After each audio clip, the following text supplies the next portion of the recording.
Ba ba ba da bow ba da bow ba da da da da bow ba da bow.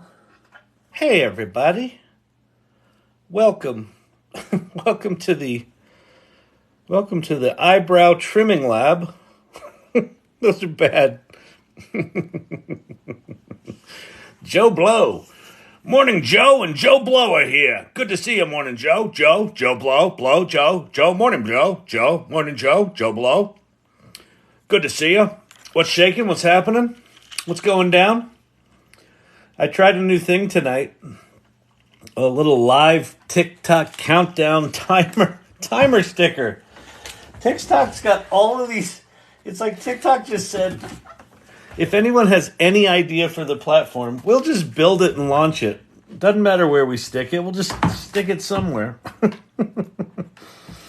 I made a mess over here. Hang on, let me clean up my mess a little, so it's not just fucking chaos in here.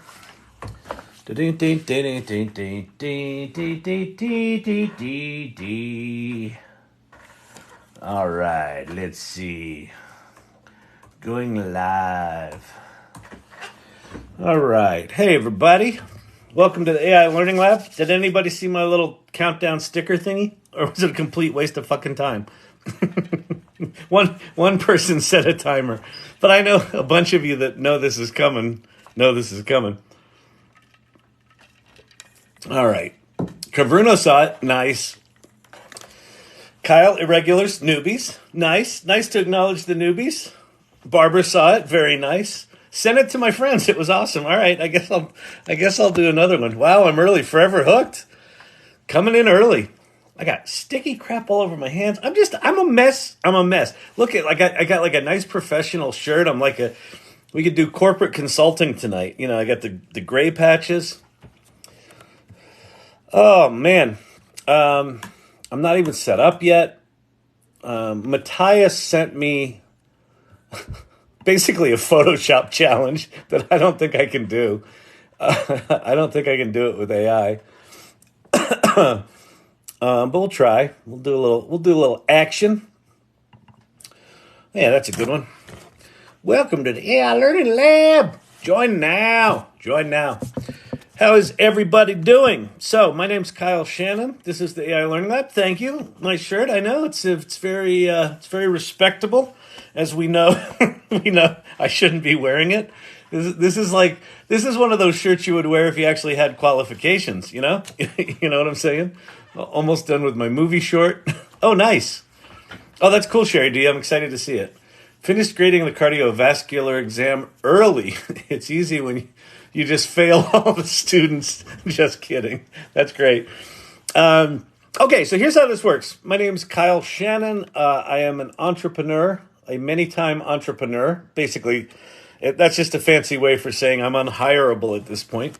I'm the co-founder and CEO of a company these days called Storyvine. It's an 11-and-a-half-year-old company that does automated video storytelling. And this channel is about... the hell is going on with this AI stuff?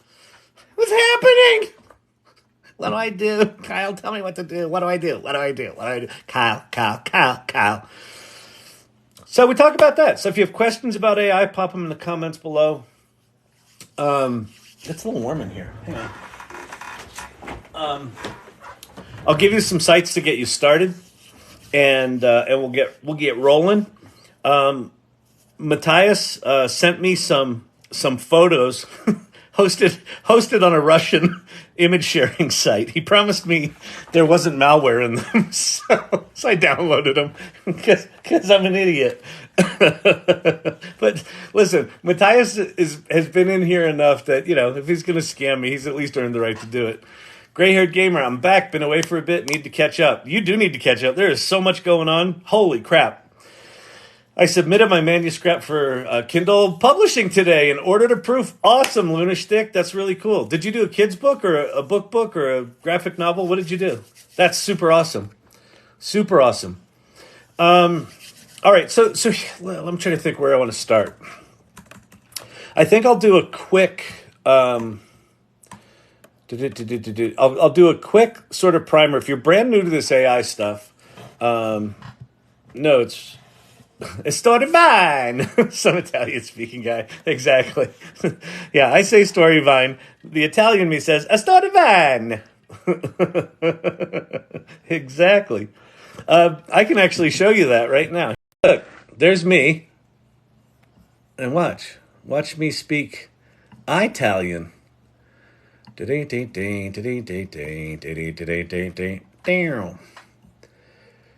So this is from a company called HeyGen. I saw another live with their CEO today. Good Lord, those people need to get their shit together with with their public presentations. They were so unprepared. So we've heard from a number of clients that modular content is important to them, getting more efficient with how we create content and how we leverage content. Clienti dicono che il contenuto modulare è importante, rendendo più efficiente la creazione dei contenuti. Behind me, you see these little green boxes. That's how we think about stories at Storyvine. We break stories down into little atoms, right? Little modules. Dietro di me vedi queste piccole scatole verdi? Così pensiamo alle storie. Now watch this one. Now it's Chinese. 23日会议讲是什么样子？我将分享人工智能及其实现的许多知识。我将分享我们目前的内容模块化方法，以及我如何扩展该产品和功能机的经验和策略。我还要谈谈已经整合到 Storyvine 中。Here's Kyle talking Mandarin using AI, and what he wanted to know is what does a native speaker think? Let's find out. 我还要谈谈已经整合到 Storyvine 中的 AI 工具。That was Kyle. Yeah, Kyle's Mandarin is really good. It's talking about the AI, some story, something. Yeah. Okay, well, it was AI. Yeah, it was AI. It was AI. It was AI. Yeah, it wasn't him. Oh, it's AI. Yeah.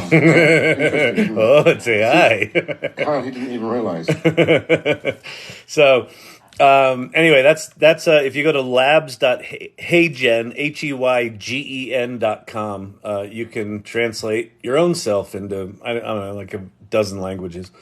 Anyway, yeah, they're brand new to the game and they're figuring it out, but pretty remarkable tech.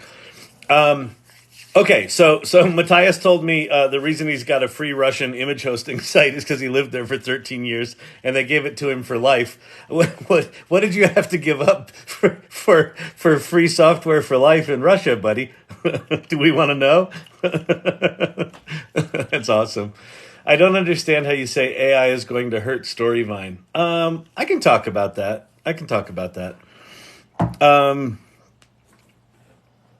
Yeah, so there's pieces of Storyvine. Hang on, let me get rid of the insane dude.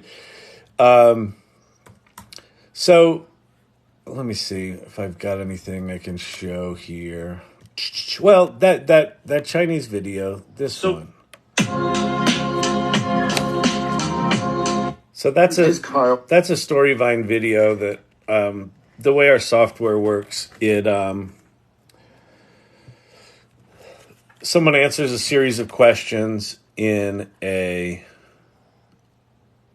Storyvine app, and then it goes up to the cloud, and it automatically edits the little segments they recorded into that finished video with all the graphics and the background music and the lower thirds. And so there's a couple of things. Part of our value proposition. Let me flip these. Part of our value proposition is automated editing, right? So you answer some questions in an app, it goes up to the cloud. A few minutes later, you got a fully edited video. For the last decade, people have been like, oh, that's pretty impressive. That's really amazing. How do you do that? It's kind of like magic. And with all this AI stuff where everything's going to be automated, it's going to be like, yeah, everything's automated. Why is that a big deal?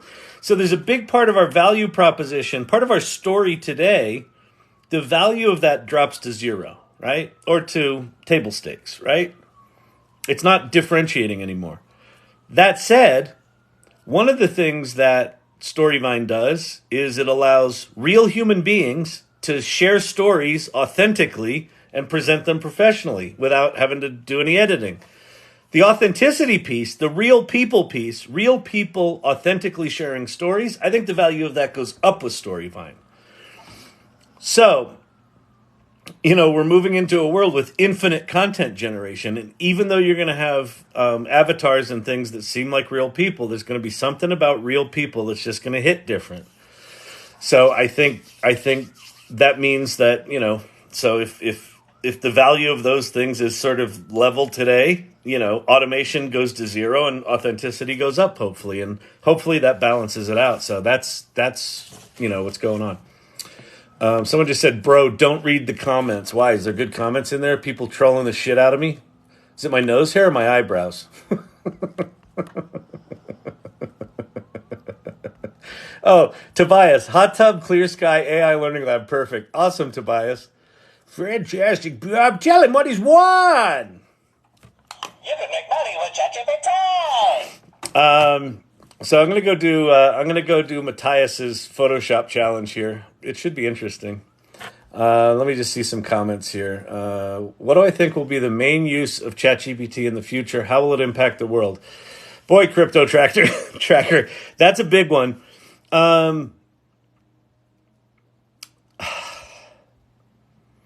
think the ChatGPT that just showed up in the past 2 weeks, the multimodal ChatGPT, paints a picture of a future where everyone can essentially do everything. And basically you just ask for what you want and it's generated for you essentially in real time. And like everything, music, video, websites, answers, code, apps, things like that. I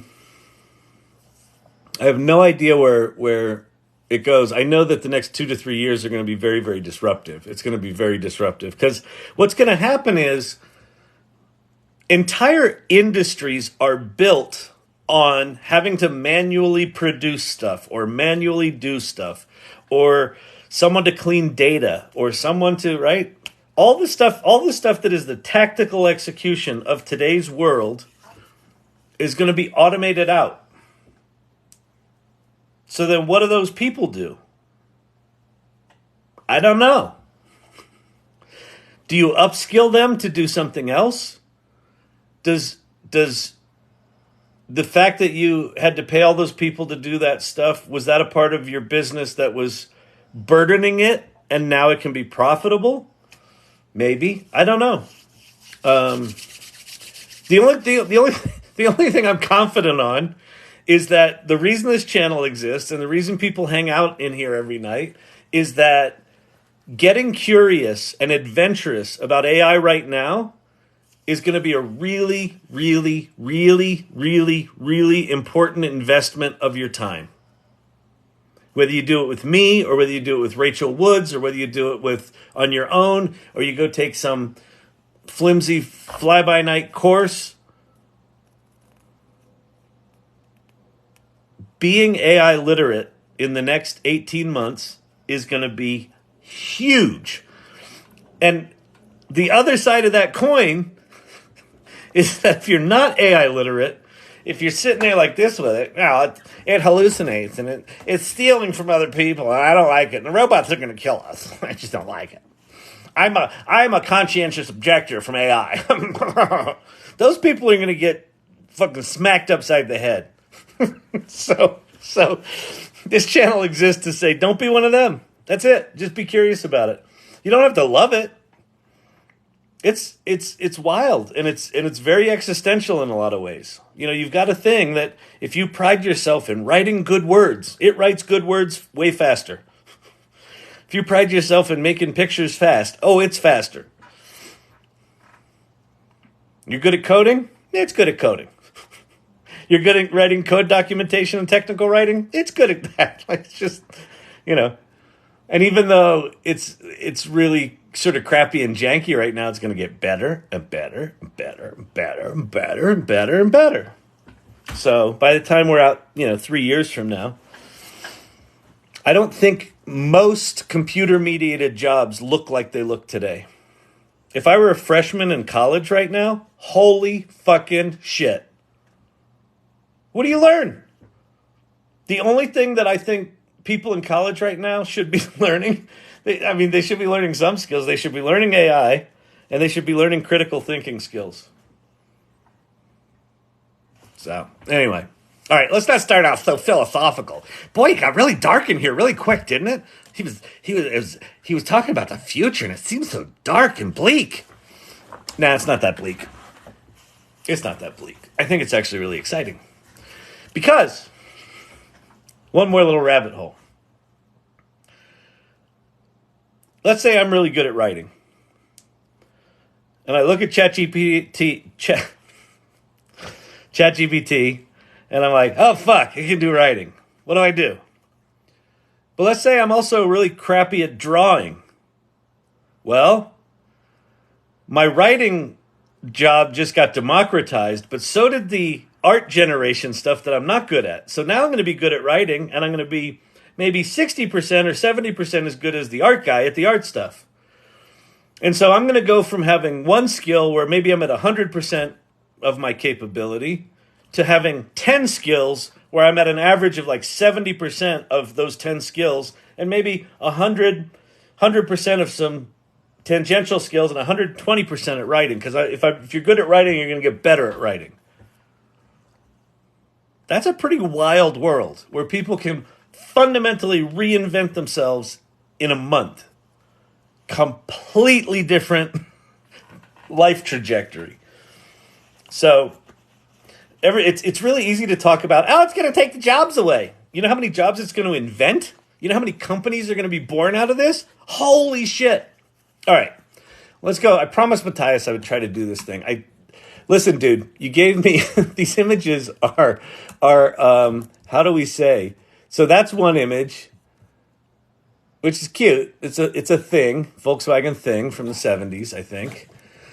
And then that's the other one. And so he wants to put, I forget what it is. Is it that roof? Damn it. I think it's that roof on the other car. Like he wants that roof on, in other words, the yellow car with the roof of the orange car, but with yellow spots. Okay, I get it. All right. Okay, so how are we going to do this? The first way we're going to try this is we're going to try this with ChatGPT Vision. The silver. I'm here to see you fire up the beauty that is perplexity. Okay. My problem with firing up the beauty that is perplexity is that because I don't use it, you'll just be watching me bumble along on it, and I don't think anybody needs that. But let's go over to ChatGPT. You can make money with ChatGPT. ChatGPT. Da-da-da-da-da-da. All right, so here we are at ChatGPT. By the way, if you pay your $20 to get ChatGPT Plus, I'm not affiliated with these guys in any way. I just wrote a LinkedIn post today.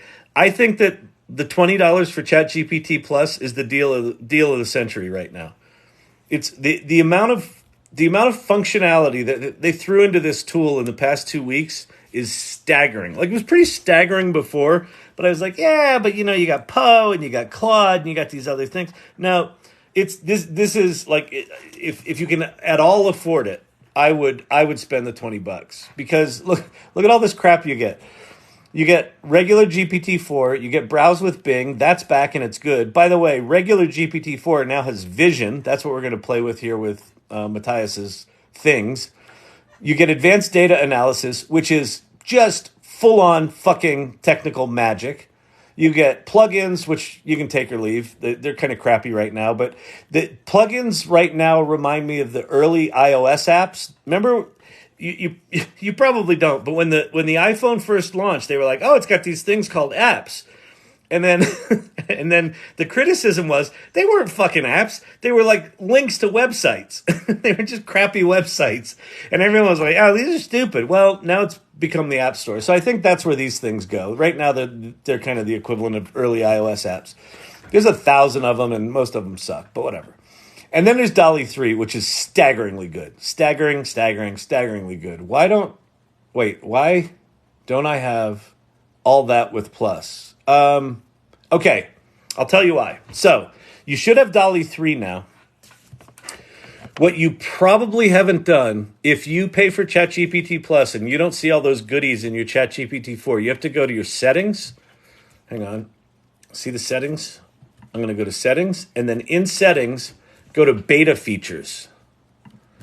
And you actually have to turn them on. Oh, look what they did.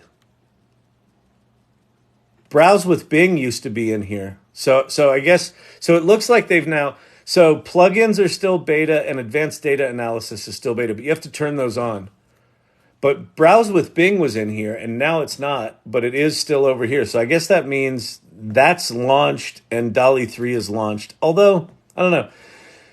ChatGPT, OpenAI said, they announced this morning on Twitter that DALL-E 3 is available to all ChatGPT Plus and enterprise users. Okay? Just want to say I appreciate your platform, bro.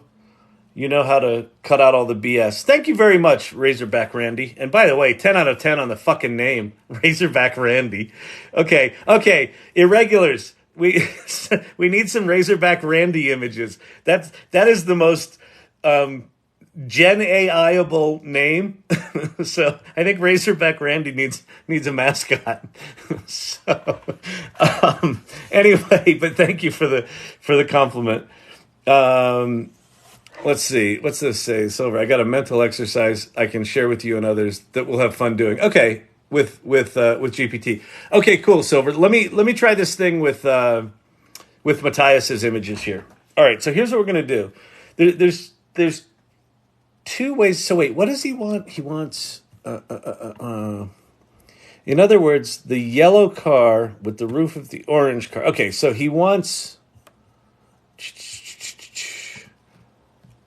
He wants this positioning, but he wants a roof on it, and he wants it to have yellow spots. Good Lord, this is a good challenge. Okay, so here's what we're gonna do. We're gonna go to ChatGPT default, and when you're in ChatGPT default, thanks for explaining these things, fooling around and learning about it. Can't wait to rewatch on YouTube. Yeah, absolutely. Thank you, Molly. Yeah. So, by the way, let me go show a couple of things. There's two things here that are worth showing you guys before we dive in here. One is the YouTube channel for these lives is AI Learning Lab -TT on YouTube. All right, AI Learning Lab -TT. So I put up the recordings of these lives, and I'm caught up until like 2 days ago or something like that. And they're there, and they've got descriptions, and they've got chapters. Did I rewatch my videos and write all those chapters? No, I used Claude. I took the YouTube transcription, I pasted it into Claude. I wrote some mega fucking prompt to write a YouTube title, a description, and chapters, and it works about 20% of the time. Okay, so that's that. The other thing I want to show you is the AI Salon. All right, so the AI Salon is a community that I started about a year ago. We have meetings every other Tuesday, so this coming Tuesday is our next meeting. There's a meetup link there, and there's also a Discord server. There's a link to a Discord server. So go jump in the Discord server. So people are, you can ask questions. You can play with Midjourney there. You can, find friends, buddies, things like that. I know you don't do a lot of duo conversations on here, but I'd love to chat with you live. So Razorback Randy, let me do this thing with Matthias, and I'm happy to bring you up on stage.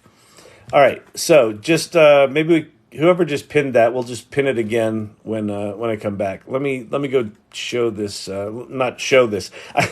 So this is what I'm calling Matthias. Kyle, easier will be to color the orange one in yellow. Yeah, so I'm going to try two different approaches here. So I think changing the orange one to yellow, that's just an easy Photoshop thing.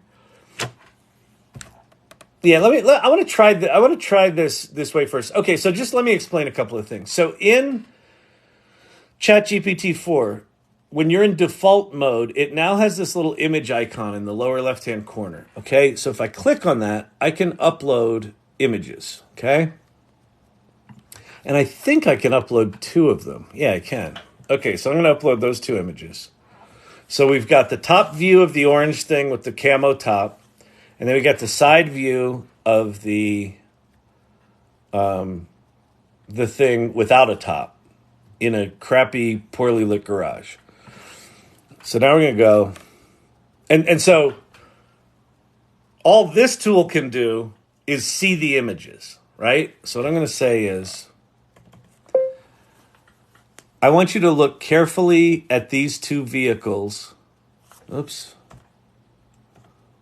I want you to look carefully at these 2 vehicles and describe them in as much detail as you can, ideally identifying the make, model, and year of the car as well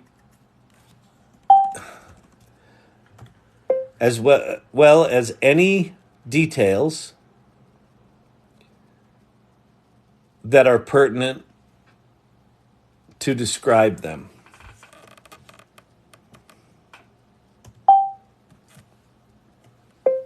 Once you describe them, I'm going to give you a mission.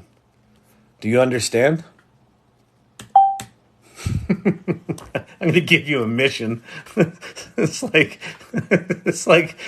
so this is one of the things that I'm actually starting to realize about generative AI, and especially like this channel, like what I do here with generative AI. There is something entertaining. We're moving into someone asked about the future of work. We're moving into a mode of working where working might get fun again. Because this is kind of work as entertainment. Like what we're doing here is we're learning and we're doing technical stuff. Well, not really technical, but like, tactically learning stuff. But it's kind of fun and it's kind of entertaining because it happens so fast, right? All right, so the first vehicle is a convertible. It's evident it has a soft top roof. The primary color is bright orange, but the roof has patches of different colors, possibly a camouflage pattern or wear and tear. The vehicle seems to have a compact design with a boxy shape. There are 2 round headlights, side mirrors. Okay. Second vehicle. The vehicle also has a convertible design with the roof currently down or missing. It is a faded yellow or mustard color with visible rust and wear. The front showcases 2 round headlights, blah, blah, blah. The vehicle's grille is da-da-da. The tires are fitted on black rims. There's a visible license plate in the front that reads L6T241. Interesting. The interior appears to be minimalist. Unfortunately, solely based on the images, I cannot definitely do the make and model, but they appear to be vintage classic cars, possibly from the 70s or 80s, given their design cues. Now, what's the mission you mentioned? Before the mission, I'm pretty sure these are Volkswagen things from the 70s. So good guess there, period. Out of curiosity, based on the structure of that license plate, do you know where that car was last registered?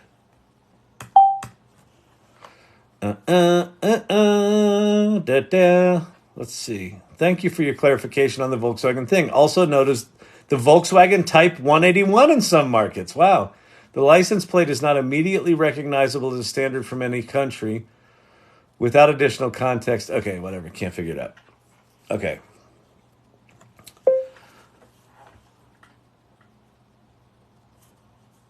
What I want you to do is write me as detailed a description as you can of a Volkswagen thing or Type 181 that has the light yellow color but has the soft top roof on, that has a dark gray background, and instead of a camouflage pattern, it has yellow polka dots on it. I want to use the description that you give me to generate images of that car. All right, so let's see what this does.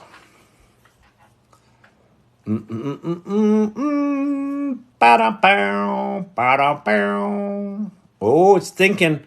ChatGPT be thinking, Shabby, thinking a lot. Oh, she's tired. She's like, Kyle, I don't know what to do here, boy. I don't know what to do. I don't know what to do.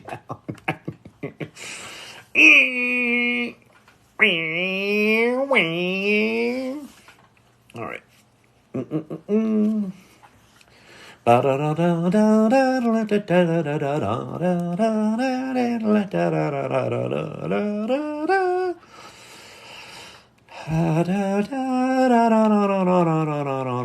What is going on? Let me copy this because I have a feeling this thing just crapped the bed. Stop generating. Go back down here. Paste it. Yeah, see? Message conversation not found. Regenerate. What's happening?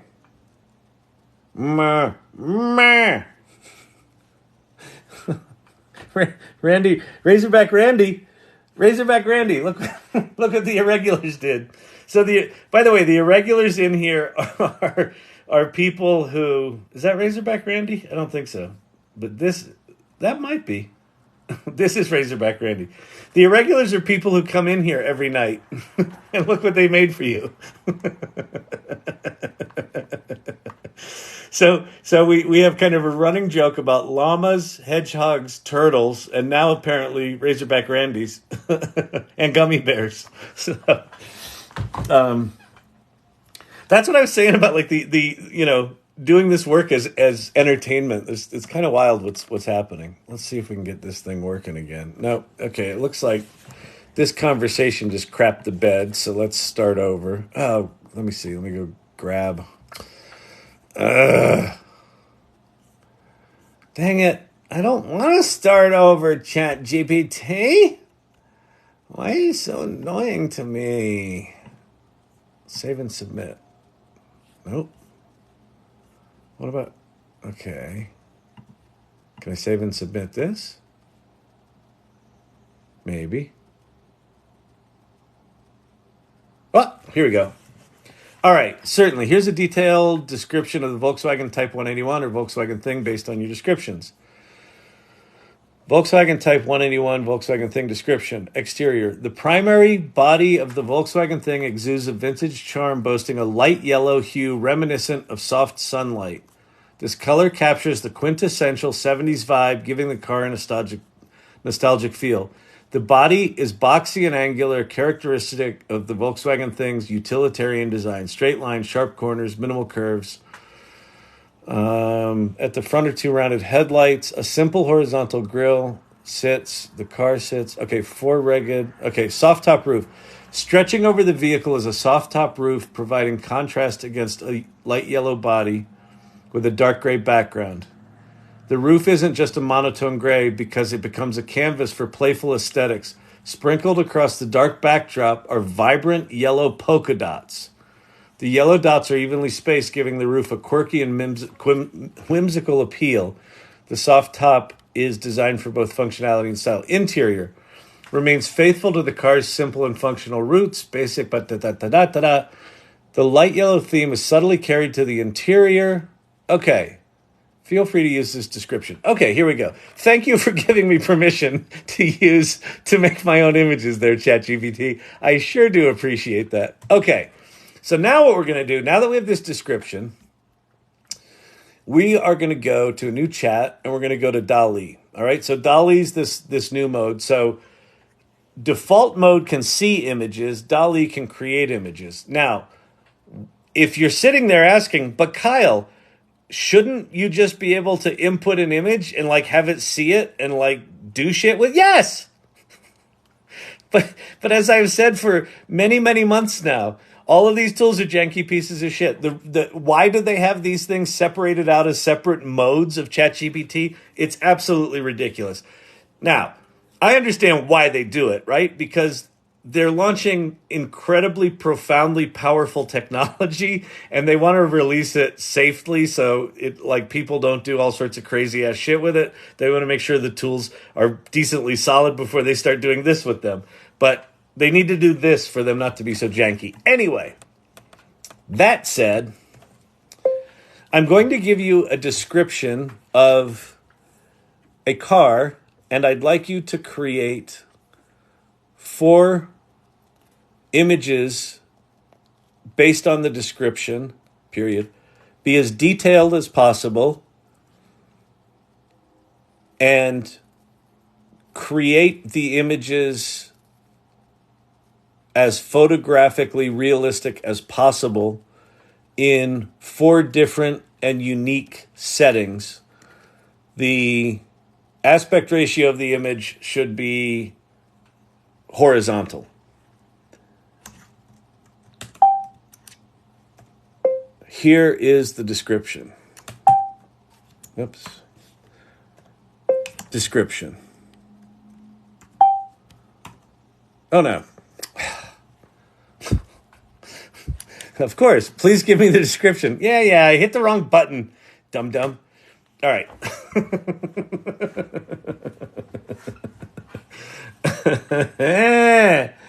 Oh, man. Randy. Oh, this is good. Look what Ted. Randy, look, you got more fans.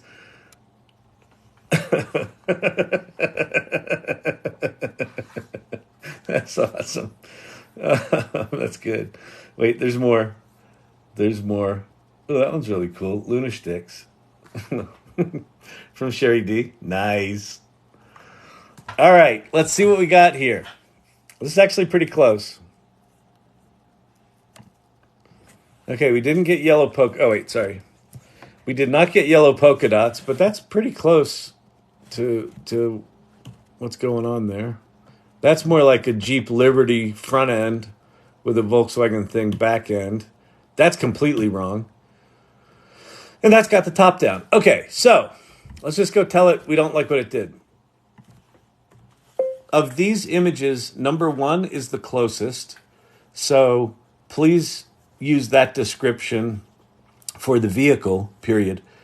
What it's missing, however, is yellow polka dots on the gray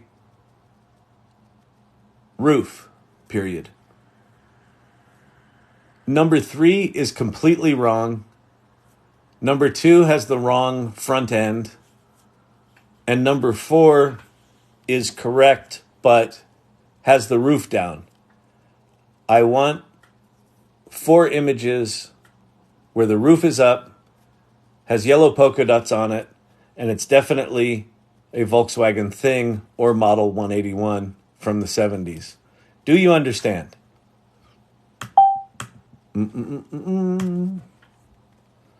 Or do you understand? It didn't finish my little word there. The camouflage from the orange one has some orange spots. The yellow one should have yellow spots. I'm just trying to get it somewhere in the neighborhood, dude. you can sort of, take this from here. Although you might not have access to DALL-E 3 yet. And then we'll move on.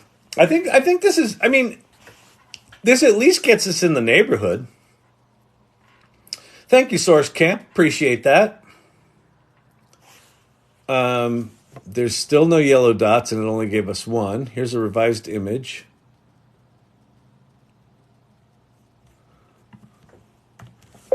Please give me 4 examples rather than 1. Put the examples in different locations. And I have to point out that you still do not have any yellow polka dots on the gray roof.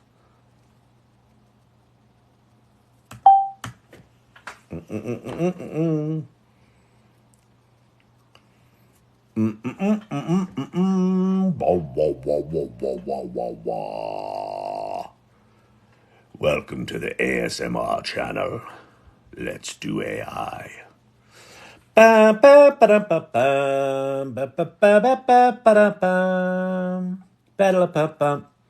JRC, what's the Randy reference? I missed that.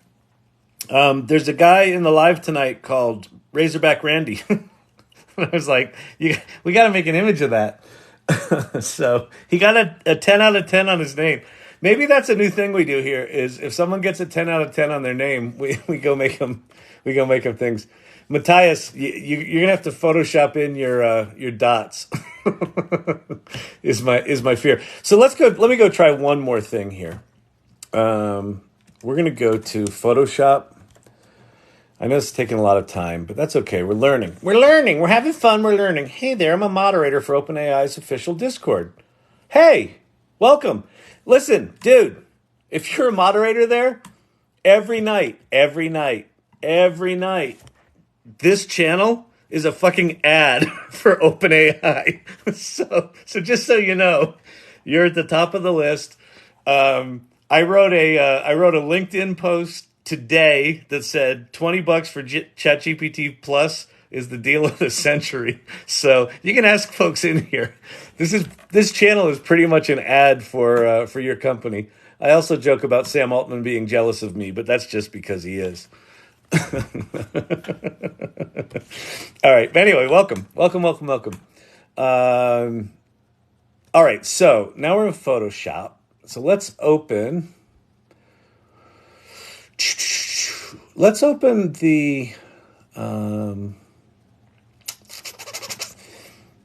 don't know which one to open. You know what? We'll open the top view because it's a less shitty car. Yeah, but it's really just a horrible view. Matthias, you got to get some better pictures here, dude. It's like, okay, but here's what we're going to do. We're going to go. Let me try something.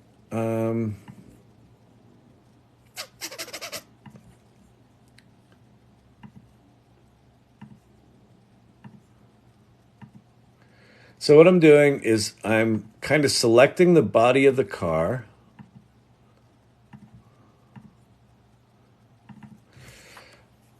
And so now I've got generative fill here. So I'm going to click on generative fill. I'm going to write, make the color of the car lemon yellow. I mean, I could also just go into hue, saturation, and brightness and just fuck with the hue.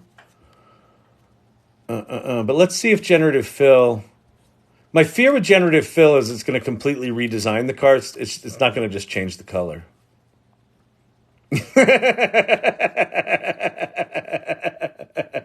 Perfect. There you go, Matthias. It's perfect. Wow. That is horrifically bad. Wow. Wow, is that bad? Okay.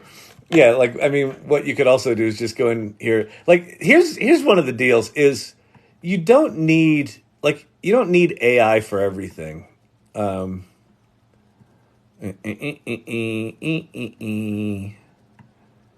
know, you could certainly go in and dick around with this, and I could go into my oranges, my reds, and hue those more yellow, you know, and then bring the saturation up, and then what else do I have here? I got yellows, and we could bump the saturation on the yellows. So there we go. I mean, you know, that's in the neighborhood of it's now a yellow car, right? And then I could do the same thing. I could do the same thing for the roof here. Ding, ding, ding, ding, ding, and then go, and then go. Reds. I don't think there's any red in there. Is there? Nope. So go to yellows and make those more yellow and make them more saturated and lighter. So anyway, you can muck with it like that. I don't know. There's not a crystal clear way to do what you want to do. You're starting with really rough photos because there's such different angles. Yeah. Anyway, all right. I've heard cough, cough. There's an invitation system coming. that you can use to give trials. Oh, is that the case? Well. So, so if cough cough, that invitation system, where would I find that cough cough invitation system? If you're looking for my email's in the link tree for the for my channel here, and then I'm also Kyle Shannon on Discord, and I'm in the OpenAI Discord. So anyway, that would be super cool, actually, because quite honestly, so I've got the AI Salon. I don't know how long you've been in here tonight, but I've got the AI Salon, which is at the salon.ai. So we've got a Discord there. And so we meet every other Tuesday. We had, I don't know if you know, what the fuck's his name? Abron Abrams is one of the OpenAI ambassadors. So he spoke. If you have it, you have it. I found out about it through the grapevine. Okay. All right, cool. DM me if there's any more information there. But anyway, we had a Bron come speak there. So if there's anyone else from OpenAI that wants to come speak to the salon, let me know, and we'll put you in front of those guys. Intelligence doesn't scare me, but just know artificial stupidity is right behind it. But yeah, well, Brooklyn Dog Rescue, which by the way, great name. Like everyone talks about, well, these AI, they lie and they're dumb and they're this and that. I'm like, have you met people? people are jerks and they lie. like, what are we talking about? The robots are more compassionate and more empathetic at this point than anyone I know. Like that guy. All right, so let's Razorback Randy, if you're still in here, someone just pin him and I can pull him, or like do a request to come up on screen. Oh, that's super cool. Look what the Joker did. The Thing. I remember the Things from the 70s. Those were pretty cool little vehicles. That's pretty slick. No polka dots either. You know what might work? Ted Looks at Life. If you want to keep messing with it, what might work is yellow and gray camouflage pattern on the roof, because I bet cars with camo is more. There's probably more source material than cars with polka dots, because all you had was like dune buggies in the 70s that had polka dots, right? So those are pretty cool. All right. Let's see, JRC. I can take a deep breath. I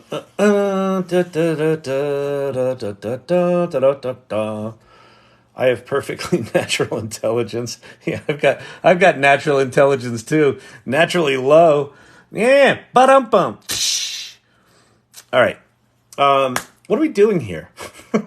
I don't know, Kyle. It's your channel. If you don't know what you're doing, I don't think we can help you. Oh, I wanted to bring Razorback Randy up here. Let me go look at some of the questions. If you have questions, perfect. Thank you, Kyle. You're welcome, sir. That was fun. That was a fun exercise. Oh, you know what might be good to do? Since we have someone from OpenAI in here, I'm going to just run you through all the crap you can do with OpenAI right now with ChatGPT. It's fucking insane. So let's do a quick little rundown, little run through. So earlier we made images, so it can make images. So in DALL-E 3, you just describe stuff and it makes stuff. It just makes images. So if we do a new chat here, I have a friend whose nickname is Razorback Randy, and I always wanted to make him a poster of a Razorback named Randy on the poster. And then on the poster, it would say Razorback Randy, period. I don't want it to look too photorealistic, but I don't want it to look too childish. Can you make me a nice adult-themed Razorback Randy cartoon poster that looks like that, please. You got to say please to the robots, because if we're rude to the robots, they're going to remember that shit. They have perfect memory. Don't show them the monkeys. Exactly. There's some monkeys going on in the AI salon you do not want to see. Joker. Well, Joker made those, right? Didn't Joker make the monkeys? Joker went deep on muddy monkeys.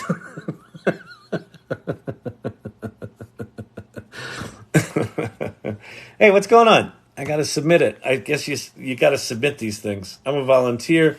Been with them for over a year. Oh, that's super cool. Nice. It would be nice to know where to, say, look in that server for said invitation. But I did get early access to DALL-E because one of the people from in here sent me the Google form when one of the DALL-E engineers was looking for alpha testers, so that was nice. Oh, that's nice. Wow, Razorback Randy, look what we did for you. These are awesome. That one's fucking awesome, dude. It even spelled everything right, didn't it? Yeah. Look at that. All right, let's go into show and tell. Hang on. Copy image. Go over to Discord. Go to the show and tell channel. So now, Razorback Randy, you should go join the show and tell. Ooh, there's some cool stuff going on here. Wow, that's cool. Ooh, that's nice. Whoa, who's that? Juicy Pineapple. Nice work. Damn. Where am I? Oh, this is the Midjourney channel. That's why it's like, there's like names here I've never seen before. So let me go to show and tell. And put in Razorback Randy. Bang. Boom. Look at that. Invitations show up as refer a friend in the left-hand column under your history. Ah, okay, cool. Beautiful. Do. All right. Is he from OpenAI or their Discord mod? He's a Discord mod. But that's okay. That's still cool. He's got some level of access. He can probably say to someone, hey, you should pay attention to someone. Not going to delete after all. Ugh. Yeah, I know. Oh, by the way, Midjourney today got 4x upscaling. So let me go show you. I know I said I'd do OpenAI shit, ChatGPT stuff, but this is also, the nickname of the channel here is ChatADD, so I got to live up to that. Oh, who did that? The camel prompt helped. Look, Matthias, are you still here? Oh, wait. Dude, look at that. I had a feeling. That's gorgeous. There you go, Matthias. Done. And look at the interior, too. Here, wait. Look at the interior, how cool that is. Nice. Right? So, Matthias, if you're not in the salon, go in the salon. And Ted, I think you just saved that in irregulars. Share that out in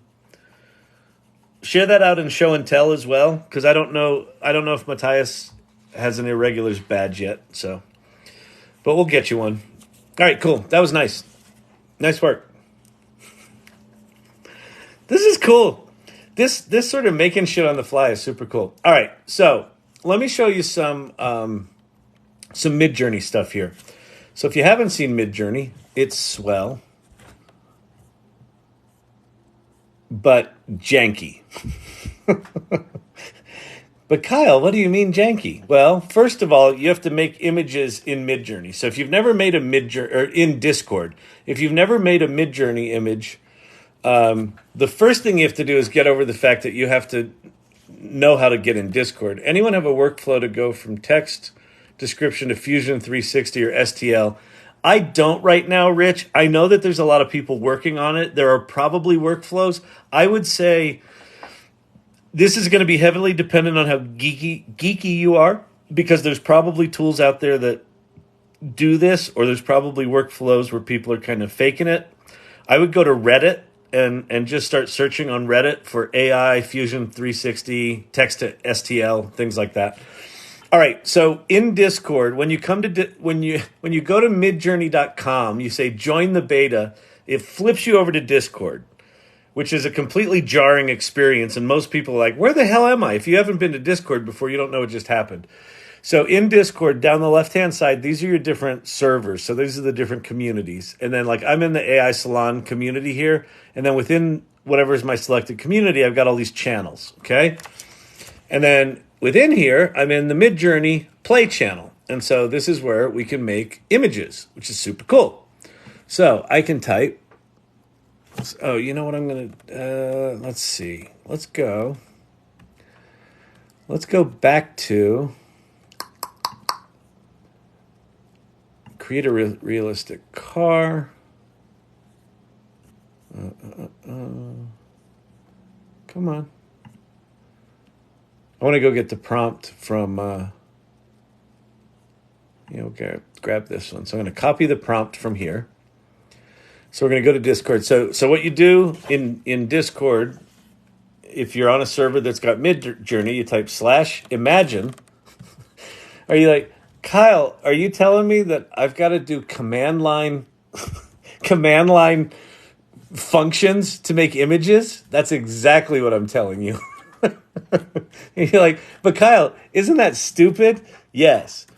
So I'm going to go --AR space 16:9. Why am I doing that?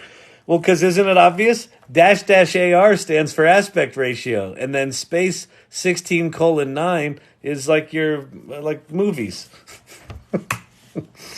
So, all right. So now we're going to go make an image.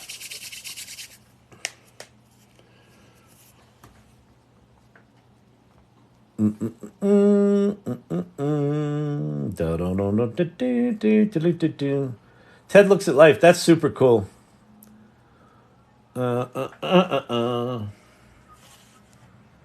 All right, it didn't make us. It completely. Oh, that's interesting. So Midjourney doesn't know what a Volkswagen thing is. Interesting. That's all right. We'll just take one of these. Okay, so it generates your little images here, and then these U's and V's. U stands for upscale, V stands for variation, and it goes 1, 2, 3, 4. So basically, what I'm just going to do here is I'm just going to grab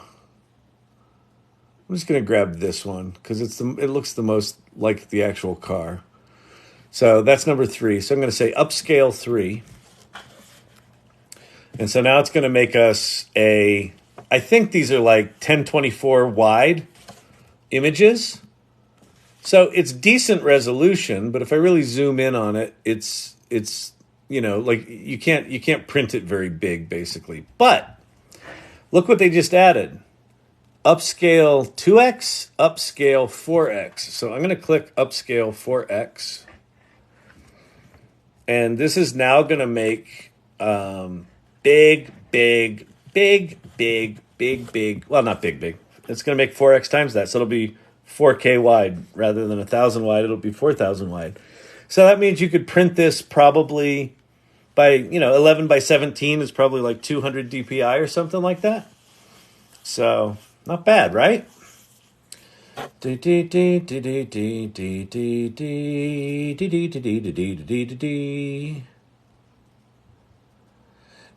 like nerfed AI in this channel. Oh, Al, are you in here trolling me? Oh, my feelings. But my feelings, they hurt. You should definitely leave. This channel is as shitty as AI is. But just wait for a year when I've got a broadcast TV contract and AI doesn't suck.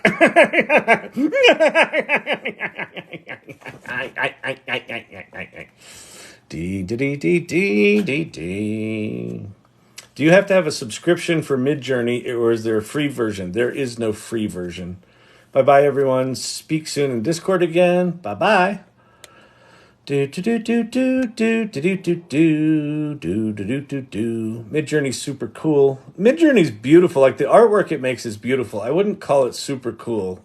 I would call the output super cool. I would put the way you get the output super janky. Like this channel. Ooh, that's a nice car. Who did that? Ted Looks at Life. My first car, 1960 Corvair. That's a beauty. So Ted, if you want to do, well, my first car was a 1970 Chevy Impala in green with a black vinyl top.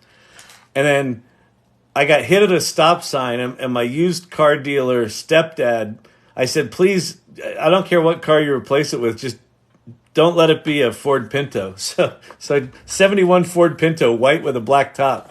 that was my muscle car replacement was a Ford Pinto. It was really bad. I like turtles.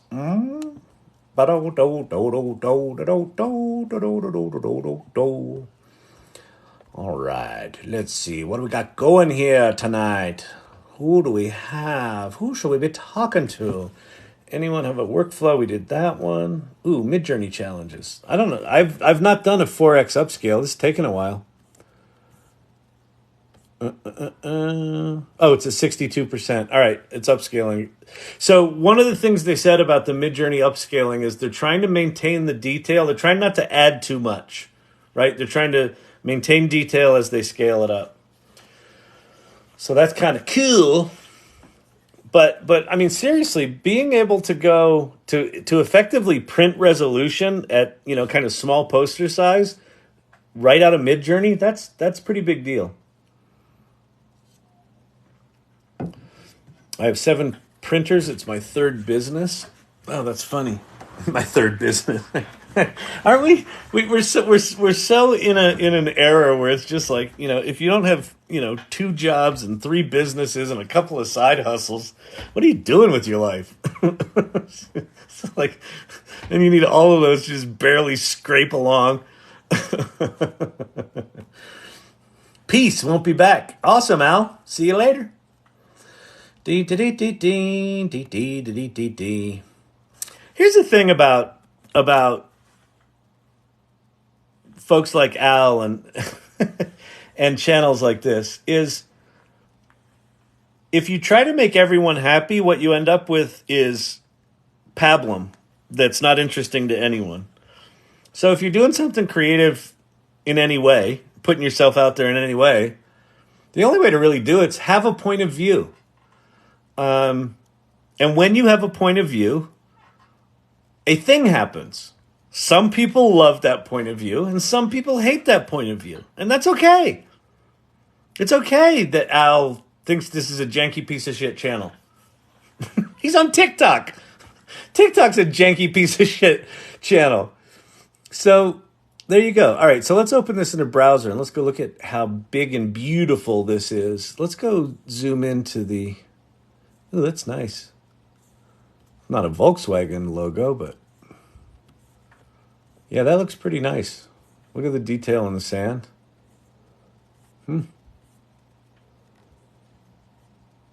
Detailed.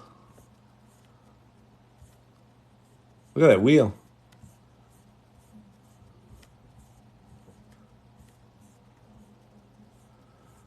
Nice bokeh on the grass.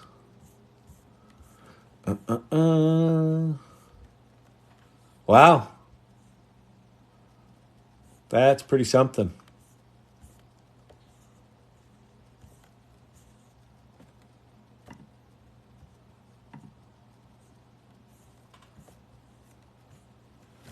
Look at the detail in the grass. Huh.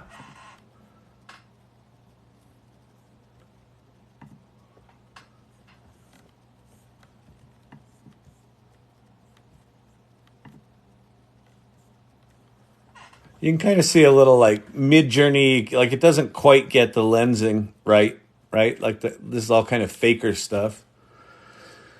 But that's certainly, Good enough quality to print. Wow, that's pretty slick. Anyway, all right, so Midjourney now has 4x upscaling. That's a deal. Let's go back to ChatGPT. Go new chat. So you've got default that can see, so you can upload images to that. You have browse with Bing, which basically means you can ask for things more recent than September 2021. You have advanced data analysis, which is you can upload a CSV file and it'll do full-on analysis, like generating Python code and executing it to analyze your data. Then you got plugins, which these are just janky pieces of crap right now, but they're going to be good. And then you got DALL-E 3. And then you also have this thing called custom instructions, which if you haven't played with those can be really powerful. So you go into custom instructions, and you can get ChatGPT to act like a certain thing. So I'm going to turn this on. This was a DALL-E 3 image generation thing, but let's see.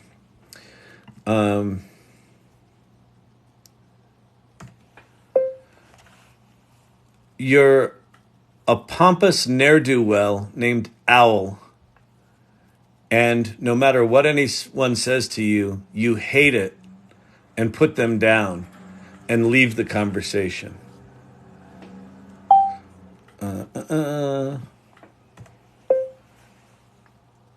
When someone asks you something, diminish what they asked you, put them down in a snarky retort, and then tell them that the conversation is over in a creative and interesting way.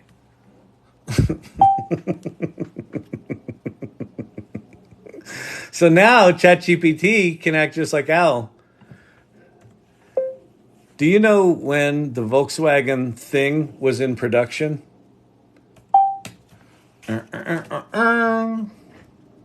Oh, how quaint of you to ask about the Volkswagen thing. It was produced between 68 and 83, but really, who cares about such trivial details? Now, shoo, I've got more pressing matters to attend to than indulging your pedestrian curiosities. Farewell!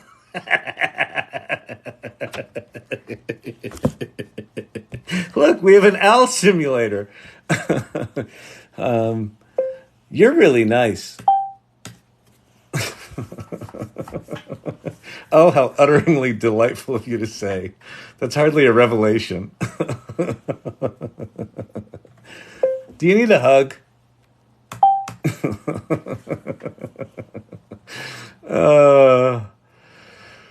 Oh, man. All right, let me turn that off because it's going to catch me off guard. If I don't turn it off, Al's going to get me like in an hour. All right. So if you have questions, pop them in the comments below. I'll do my best to answer them. We can go play with some other shit. I'm happy to show anything. Let's see what's going on over here. Oh, that one's cool. Nice.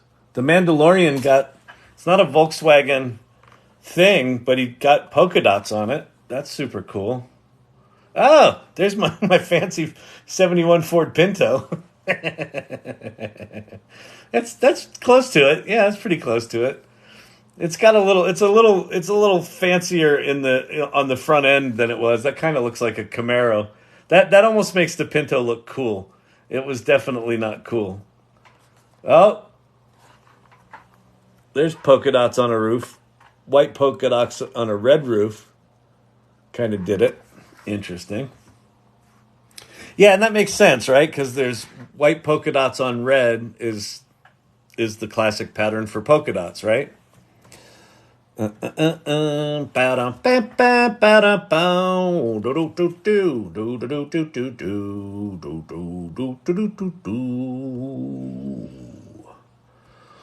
right, good day. Let's see what we have going here. I'm about to upgrade my resin printer. Very cool. When do you go live? I go live right around 8 o'clock Mountain Time. So that's 10 o'clock East Coast time. And then whatever other time. Steve-O, thanks for the heart, buddy. Appreciate it. Hey, listen, do me a favor. If you're new here, if you're not new here, share the live so we can let more people know this is here. We'll go in and teach some people some stuff. tap the screen for likes. What are we up to? We're up to 8,000 likes. I don't know, follow the channel. And, hopefully we can get some more folks in here.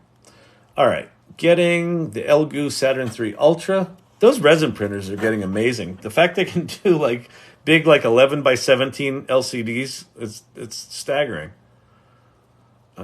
Sherry D reached member level 13. This is a competition. Life is a competition, people. There are winners and there are losers.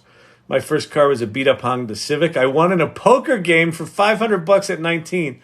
That's fucking epic, Lunashtick. That's awesome.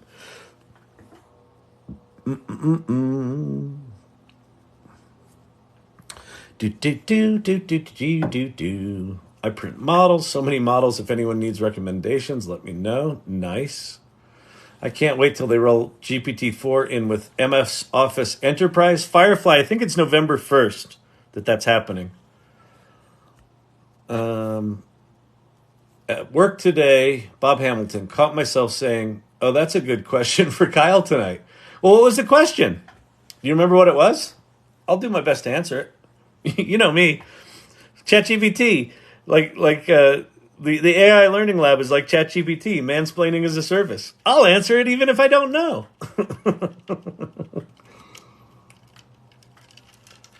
Oh. What are your favorite uses for ChatGPT? That's a good question.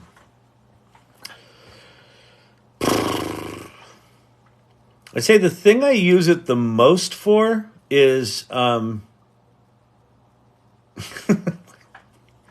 don't fucking go to Google anymore. Honest to God, the thought of a Google search right now is just feels so antiquated.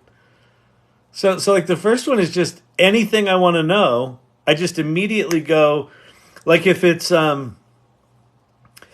something where I want to have a back and forth, then I go to Pi, because it does that conversational thing better, and it's connected to the internet. If it's something where I want kind of knowledge about something and then I want to do something with that knowledge, then I go to ChatGPT. I'm using it. I've created a fair amount of automations for my business. I'm using it for some creative writing. We automated some creative process with our clients. I'm using Whisper for video transcriptions for Storyvine. I've been using DALL-E 3 pretty much nonstop since I got access to it. That idea of it being multimodal, right now, the reason I'm having a tough time having a clear answer about it is I'm in the middle of completely rethinking what ChatGPT is. And I'm also trying to I'm trying to think about these discrete modes of ChatGPT, when they will be one, right? Like right now, the fact that they are distinct modes feels very limiting to me, but you can kind of see the future where you can upload an image, it can see the image, and then do modifications of that image, just dynamically right within the same chat conversation.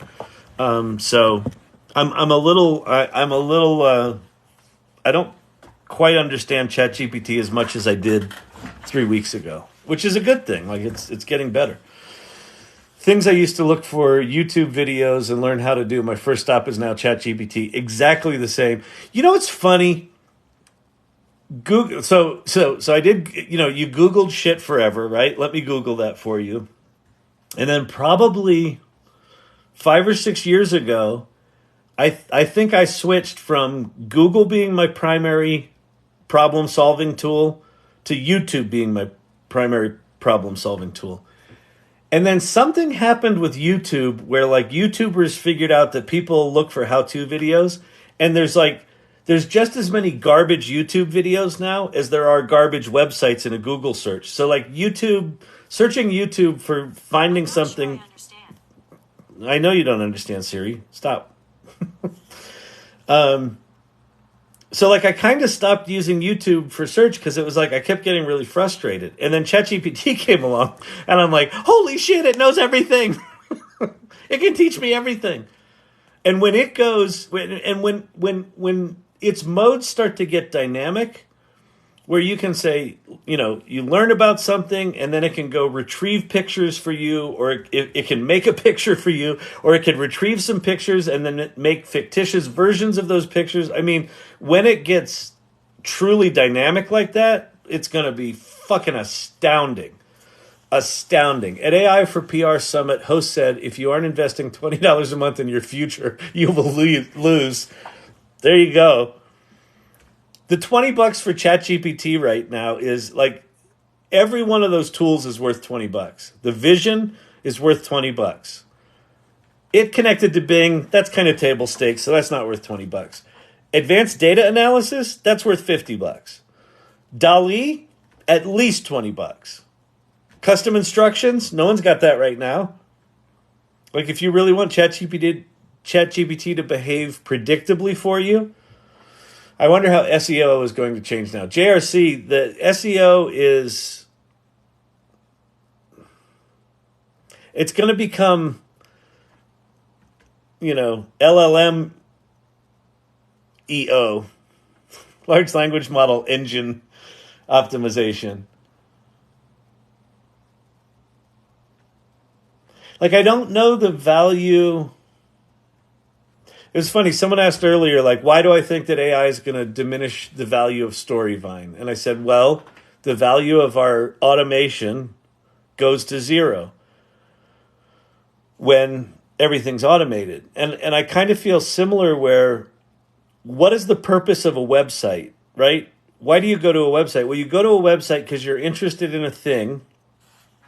And then if they did the website right, then you navigate down through the pages, and maybe part of the information you need is down this little rabbit hole, and part of the information you need is down this rabbit hole, and part of it's in this rabbit hole.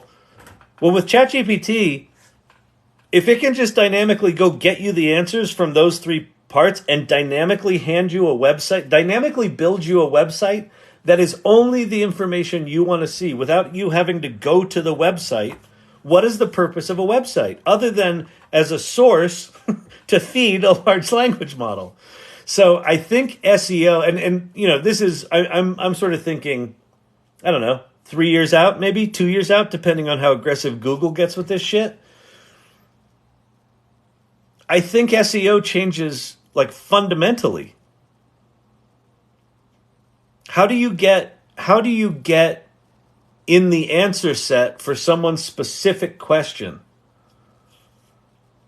You better have some pretty fucking relevant content out there. If you're not living in the semantic clusterings in the large language models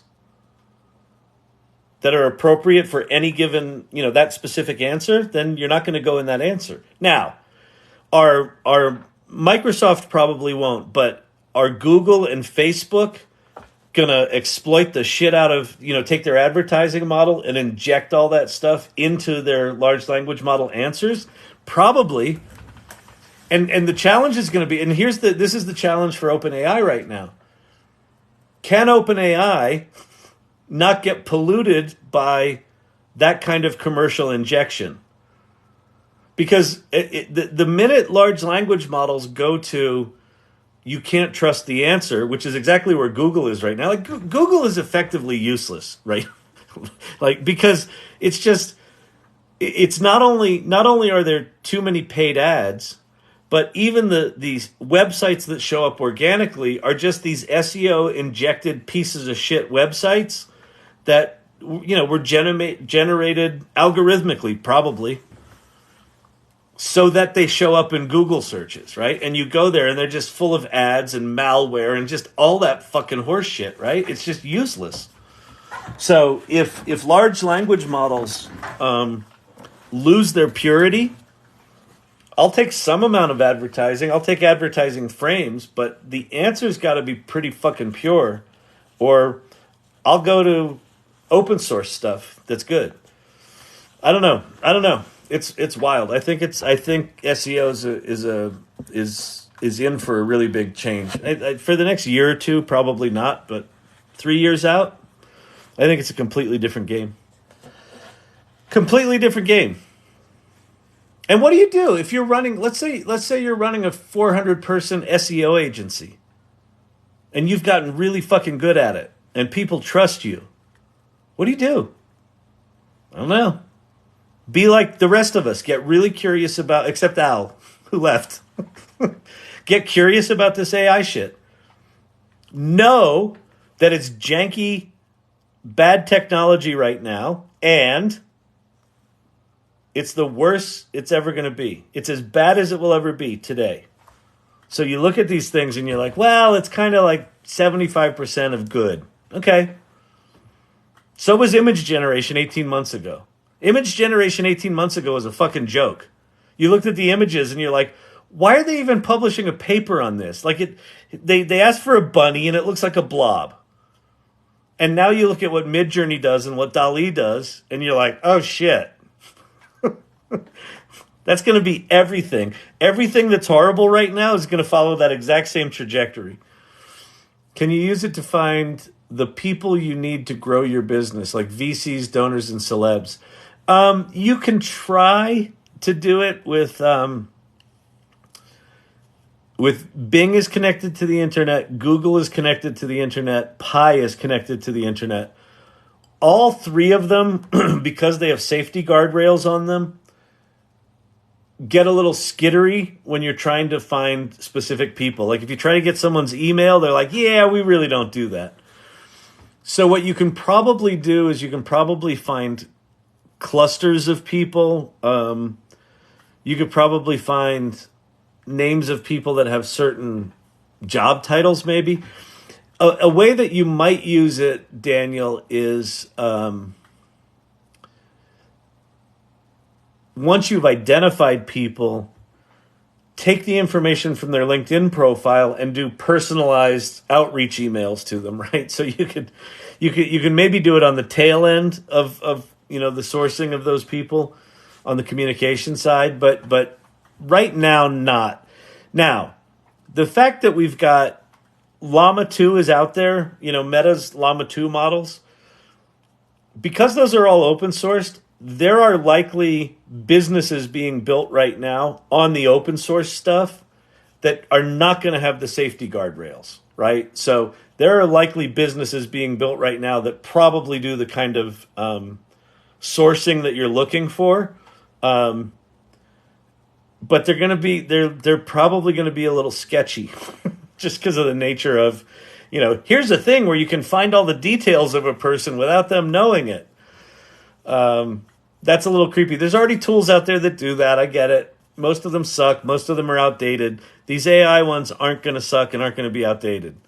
So, I would go troll around Reddit and I would go to tools like futurepedia.io that are, tool directories and just keep paying attention to them. See what's in there. Never thought we'd be here in my lifetime. I know. Same here, JP. Same thing. I'm almost positive we end up with a world where instead of a website, you provide knowledge about a knowledge base about your company to the worldwide LLM. I think you're right, Rich. And I think like what it looks like for me is we end up in a hyper personalized world, right? Where anything I want, I need a solution to this problem. I need a recipe. I need an image. I need a PowerPoint presentation. I need a movie. I need a song. I need a playlist. I need a playlist of original songs for the trip I'm about to take. I don't like that. I want it to be different songs. Boom. We instantly have it. If ChatGPT becomes that app, right? It's the everything app. If it becomes the everything app, why do you need other software?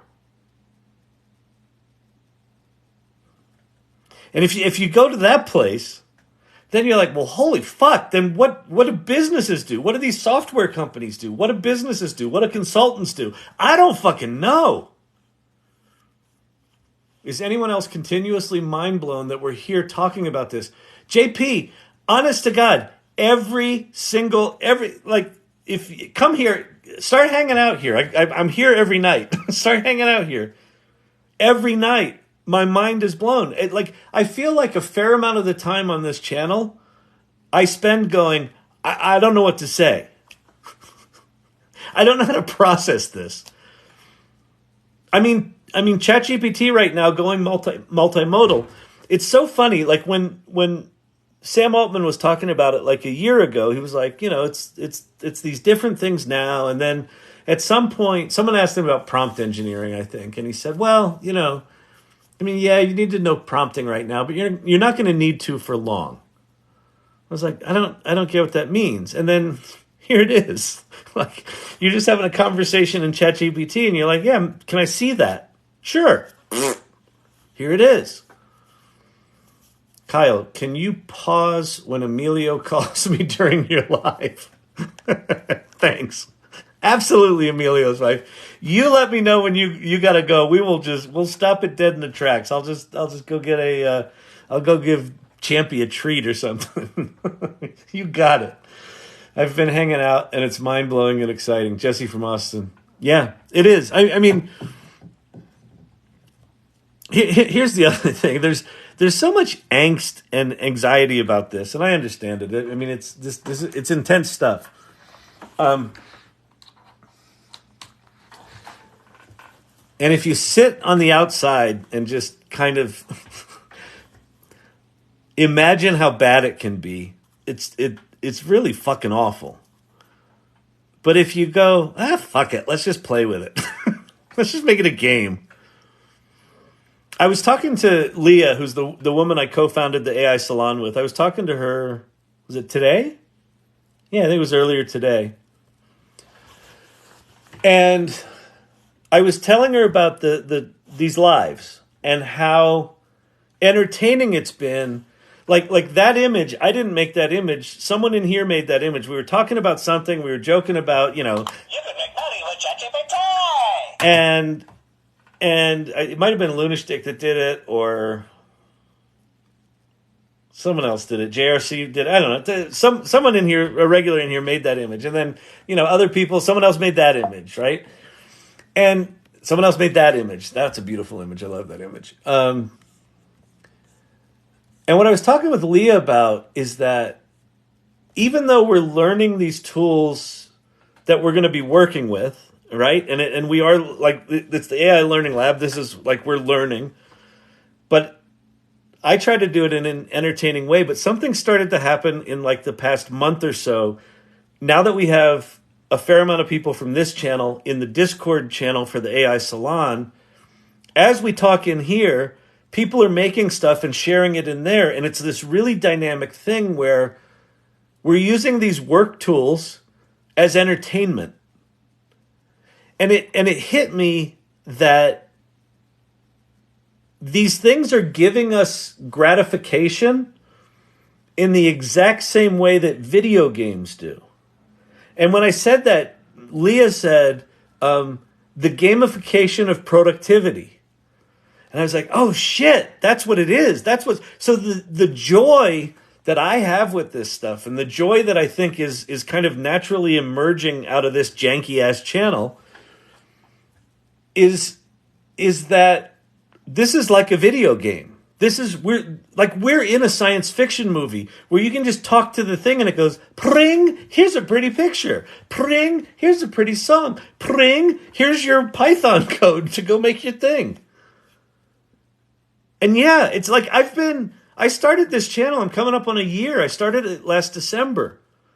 And I still am daily like, holy shit. Look where we are. Look how fucking lucky we are. Take in how lucky we are. And like the dude that sort of trolled in and out of here, he's going to sit on the sidelines. And he's going to be bitter. And he's going to get slapped upside the head. Not by people. Well, maybe if he's a jerk. But He's probably a sweetie pie in person. He probably just needs a hug. He's probably afraid, right? He's probably in fear. And I get that. Like, I have deep empathy for that because this is existential shit. If you personally get your value, like your personal, the deep, what I'm good at, what I contribute, if you get your value out of making art, and then you see these tools, that's fucking terrifying. Right? And I think everyone in here has gone through some version of that. Oh, fuck. What does this mean? This is not an exit. Oh, nice. Thank you for the hat. I'm sorry, Dave. I'm afraid I can't do that. Exactly. My question was, get one of those only a genius can solve this memes all over Facebook and post it to GPT. Oh, yeah. I think there's people doing that right now, Bob. There's people doing that. It's like, yeah. I mean, so go watch here. I'm gonna show something. One of the people that I recommend watching is this dude, David Shapiro. This guy. So on YouTube, he's at 4IR. That stands for Fourth Industrial Revolution. David.Shapiro. Go follow him. And let me show you a video that he put out yesterday. I'm not going to play the whole thing, but I just want to show it to you so you can see the title of it. Like, write this down.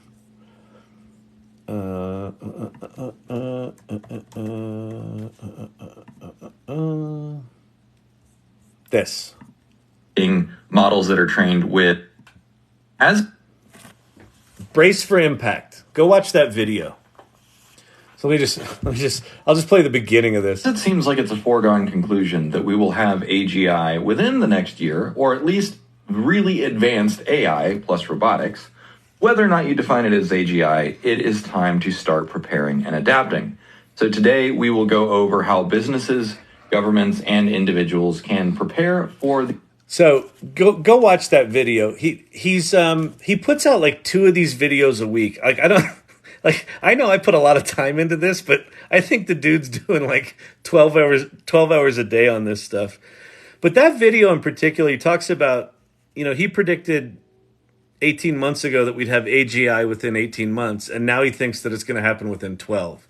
And what he talks about there is, however you define AGI, we're going to have some version of it within 12 months. And and basically that means like it can just do shit, right? It can do shit on our behalf, and it can do it really well. And it's like a 36-minute video, and he just walks you through all the scenarios and what the implications are and things like that. And we're just going to,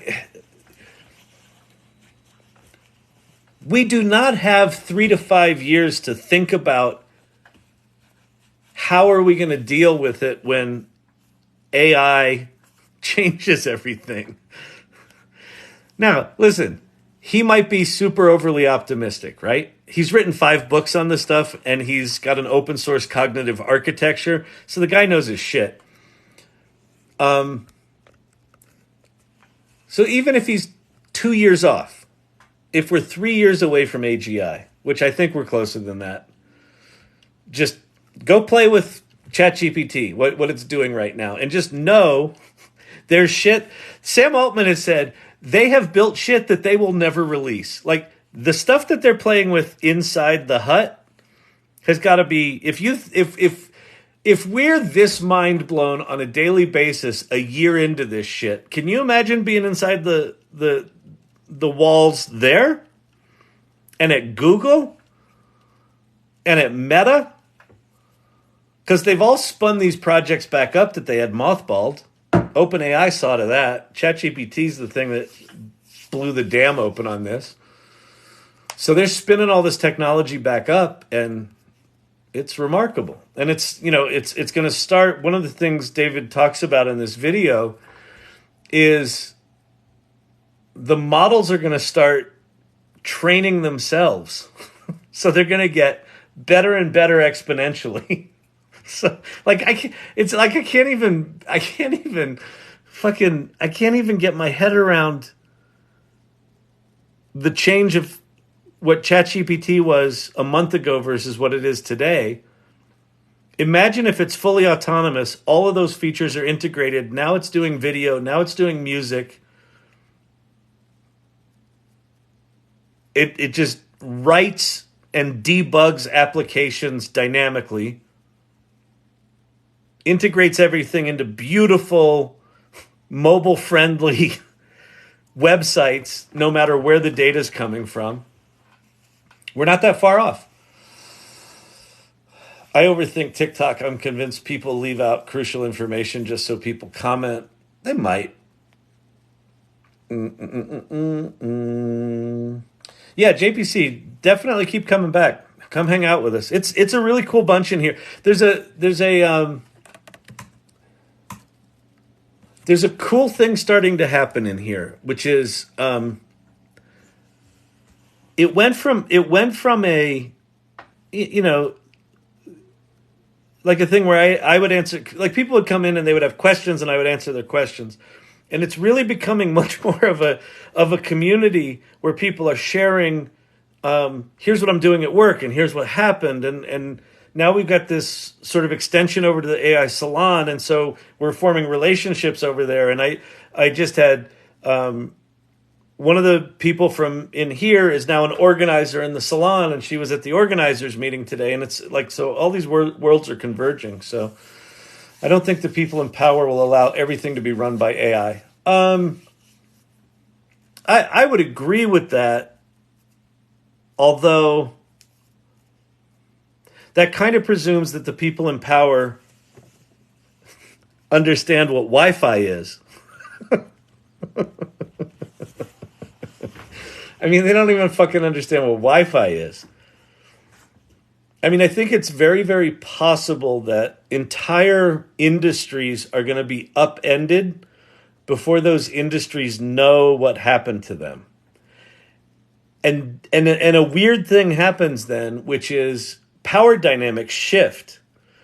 So we could be in a situation where 3 years from now, the centers of power are in a completely different place that no one is prepared for, right? So those currently in power will not go down easy. They'll go down swinging. So they're going to take some people with them, and those newly in power won't know what to do with it or how to deal with it. And some will fuck that up and just, you know, get maniacal, and then others will just flame out. I don't know. I mean, I think Meta releasing the llama models,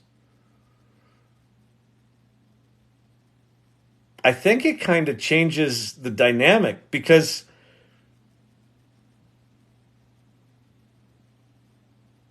you know, maybe what Meta does if Meta's playing around with models that are multimodal and can reason and can take action, like OpenAI is working on, like Google's working on.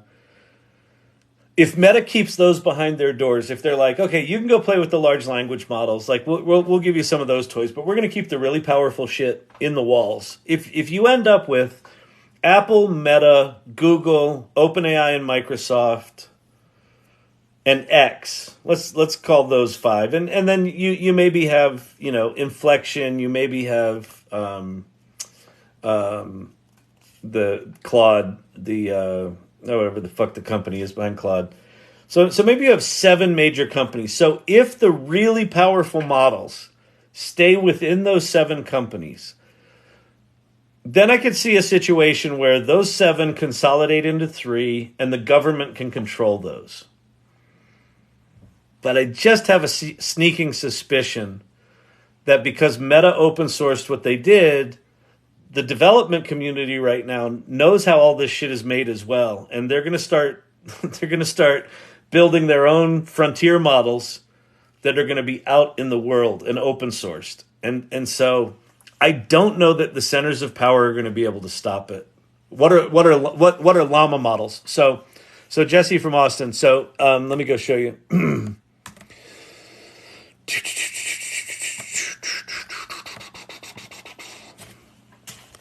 So right now, the big four, you've got OpenAI, and then on the bottom, Bing. That's Microsoft. So Microsoft invests $10 billion into these guys.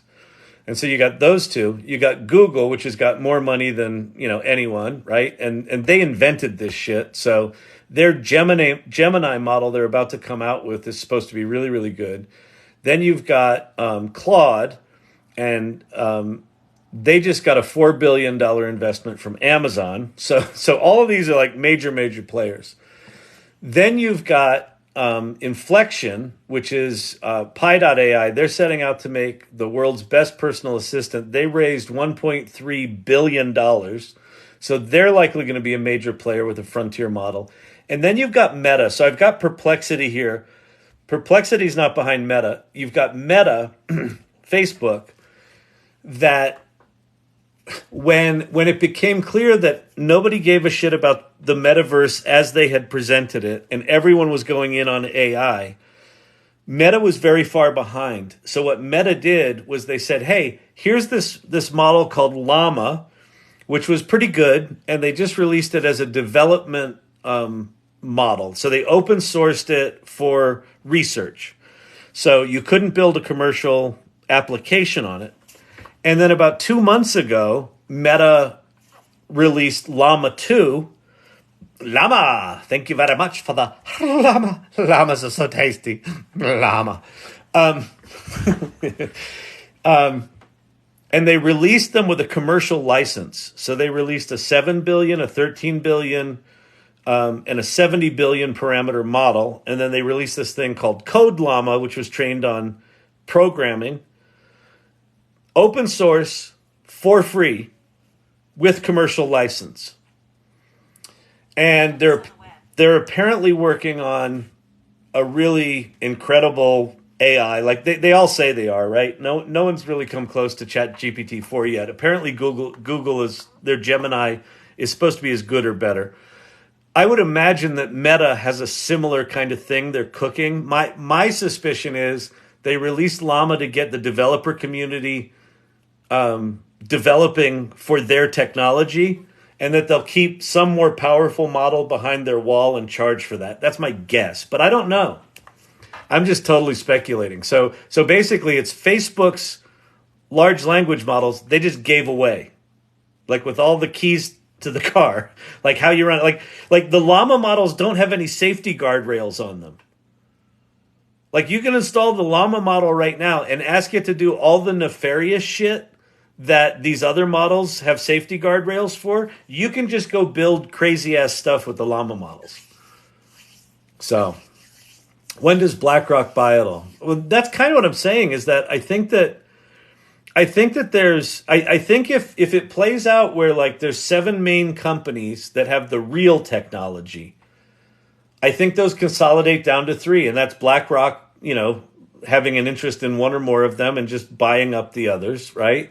And so you end up with kind of 3 major players like you always do. And if that's the case, then you can probably have centers of power like BlackRock and the government start to control it. But I'm wondering if the horse is already out of the barn. That I don't like. This is way beyond my educational and experience to understand. I could not figure out what Poe is for. I can tell you. I downloaded the app version. Also, Microsoft Bing equally sucks. Yeah, so let me show you what Poe is. I'll go show you what Poe is. Poe. So in AI Learning Lab vernacular, Poe's at the kids' table, right? So the kids' table, these I'm not sure. I think Pi's going to be a major player, right? If they raised $1.3 billion, they're out buying, I think, 22,000 GPUs to do their own foundation model. I think these guys are going to be a going concern. Meta's obviously going to be a going concern. Poe, I'm not so sure. So Poe is from the company Quora. And if you go to Poe, I can show you what I find interesting about it, why it's on the list.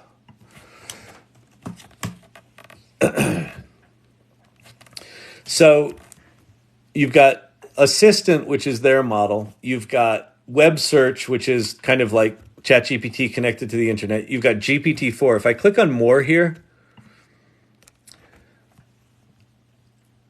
by paying $20 a month, you get access to Poe's model, Poe's Web Search, GPT-4, Stable Diffusion XL, so you can now make Stable Diffusion images right in Poe, Claude Instant 100,000, Claude 2 100,000. So just ignore the shit below it. So all of these are large language or image models that for a single price you get to play with them. So one thing is just rather than having to do multiple subscriptions, you're going to have a single subscription. I'm not a huge fan of the interface. I think it's a little play school for me, but it's, that's an advantage that you can be, because it is super clear that if I want to do writing stuff, GPT-4 is better. If I want to do large documents, Claude 2 100,000 is better. I don't know why I would use Claude Instant 100,000 when I have Claude 2 there. Maybe it's a speed thing. Maybe it's faster. Stable Diffusion is a good image generation tool, but now I have that within GPT-4, so that doesn't become as compelling. So one thing is that. The other thing are these things, the models that they have here, or the bots that they have here. So they've got all these different bots. Here's the official bots from Poe, right? So these are all their bots that you can play with. And here are the llama models, right? So you can go play with the official llama models. Here's Mistral. That's a new one that just came out. So you can play with lots of different stuff here, just in the same interface, which that's kind of cool. But then you have all these other bots, popular bots, new bots. So if I go up here in the left-hand corner, I can explore all the bots. So if I click on Explore, there's music bots and role-playing bots and sports bots and programming bots, right? And these are all things that people just made. And you can even make your own bot, right? So I made a bunch of bots. So you basically just name it, choose a model. Where is the model? Did they change this? No. You pick your model. So I could do a ChatGPT-4 bot, or I could do a llama bot. And then you put in a greeting message and you put in the prompt. Where's the prompt? Up here. You put in the prompt. And so let me see. Let me go to my bots. Where do I have them? Your bots. So I made a Shakespeare bot. I made a Mary Shelley bot, a Christopher Walken bot. I made a roast. Oh, no, I didn't make the roast master. Maybe I made the roast master. I think I might have made the roast master. I made Ricky Bobby. I made Jay-Z. I made Sling Blade. I made Emily Dickinson. So we'll do Shakespeare because it's the most obvious. If I go to the Shakespeare bot, He starts out the conversation, "Hail to thee, I, the phantom bard of Avon, stand to serve thee well and right at thy command." And I basically have it is Poe, who we paid $20 to. Rock, paper, scissors. You can pay $20 to Poe. I would, if I only had $20 a month to spend, I would spend it on ChatGPT. I would spend it on ChatGPT Plus all day long. Even though there's more stuff here, OpenAI are the ones that invented this. Oh, they're the ones in charge until further notice, right? If Google comes out and totally kicks their ass with Gemini, then we can have a different conversation. But right now, they're the ones leading the charge on this stuff. And so, yeah. All right. So anyway, I'll go, how do you explain the feeling when you fall in love, ? And then Shakespeare responds in iambic pentameter. When Cupid's arrow find its mark within one's breast, a wondrous transformation takes the soul's behest. The heart doth beat an accelerated measure, and through each sigh the lungs draw pleasure's treasure. Pleasure's treasure. That's good. That's very Shakespearean. The object of desire fills one's every thought, all cares and worries by affection thought. So so this is what the bots can do. You can go make one right now, and you can send people to your bots, and at some point they'll turn these into, you'll probably be able to monetize them. They'll be able to do images. Like, you might be able to do relatively sophisticated application development right through Poe. Right now they're kind of parlor tricks, but as these models get more and more sophisticated, they're putting a front end in front of a lot of different tools. So that's what it is, and why I think it's interesting. But again, it's at the kids' table. These are the big guys. Those are the big ones.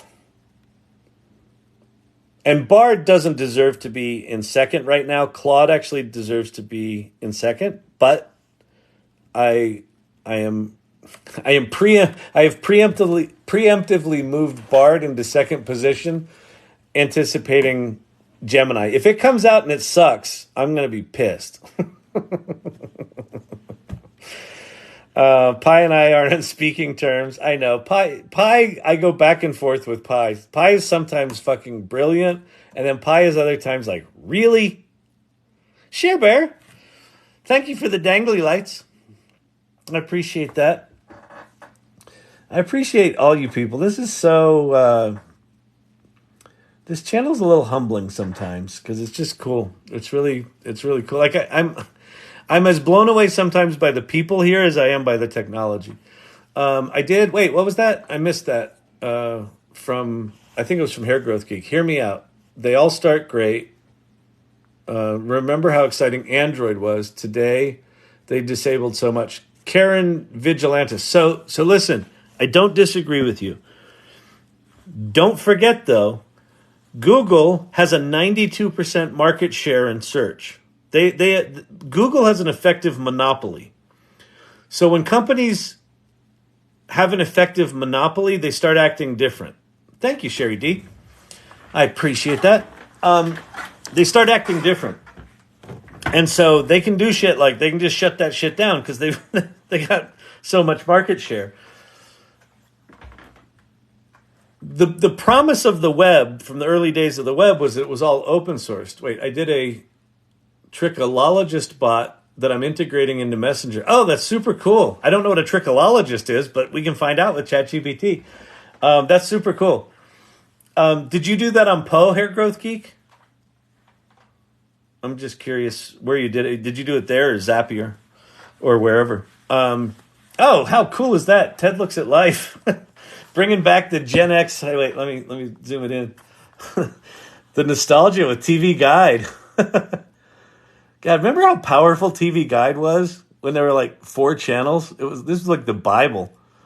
You did it on Poe. Oh, that's super cool. And you're incorporating it into Messenger. Yeah, see, I think there's something there with Poe. Poe and Make. Okay, great, got it. So Make is an automation tool like Zapier. And then Poe, so she made a bot on Poe that I guess gives whatever kind of advice a trichologist does. Trichomonas, Kyle. Ask the bot. No, I'm going to live in my ignorance. Oh, wait. Hair Growth Geek.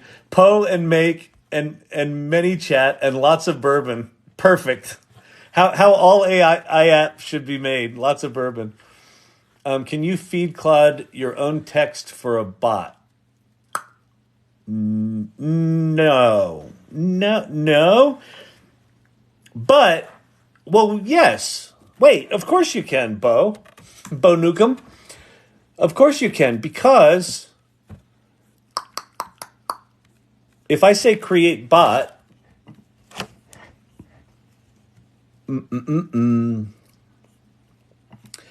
my base bot, if I do Claude 2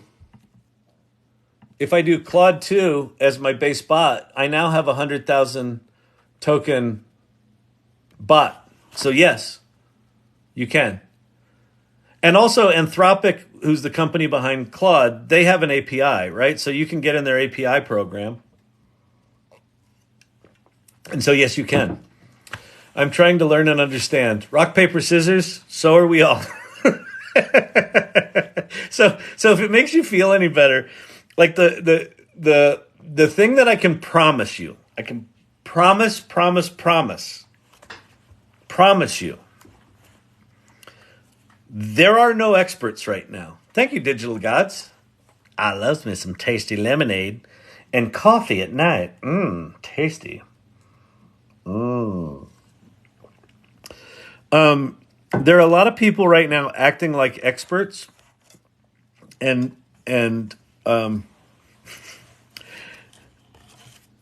I try to share what I've learned, but what I can promise you is that I haven't fucking scratched the surface. Like, there's a running joke in here. What are your qualifications? Like, I have no qualifications. No one has qualifications right now. Now, does that mean there aren't experts in machine learning and AI? No, there's plenty of those, right? There's absolute experts in that. Like, the people building this shit, they're fucking experts. Where there's no experts is if you sort of plant a flag on November 30th last year, 2022, the day that ChatGPT launched, it changed everything. Why? It's just like a chat box, right? Why? It's not a big deal, right? Well, let's go back in history. In the mid-90s, the internet had been around for decades. Who used it? Scientists, mathematicians, researchers, librarians. Why? Because it was a command line interface. It was slow.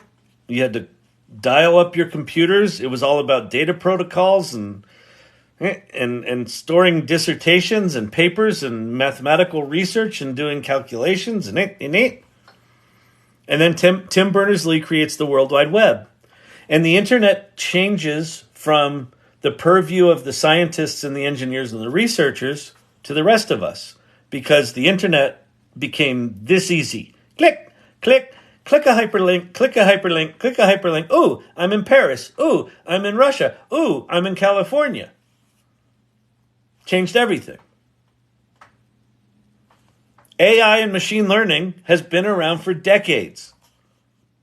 Largely the purview of mathematicians, scientists, researchers, engineers. And ChatGPT comes out and says, want a magic box? Here.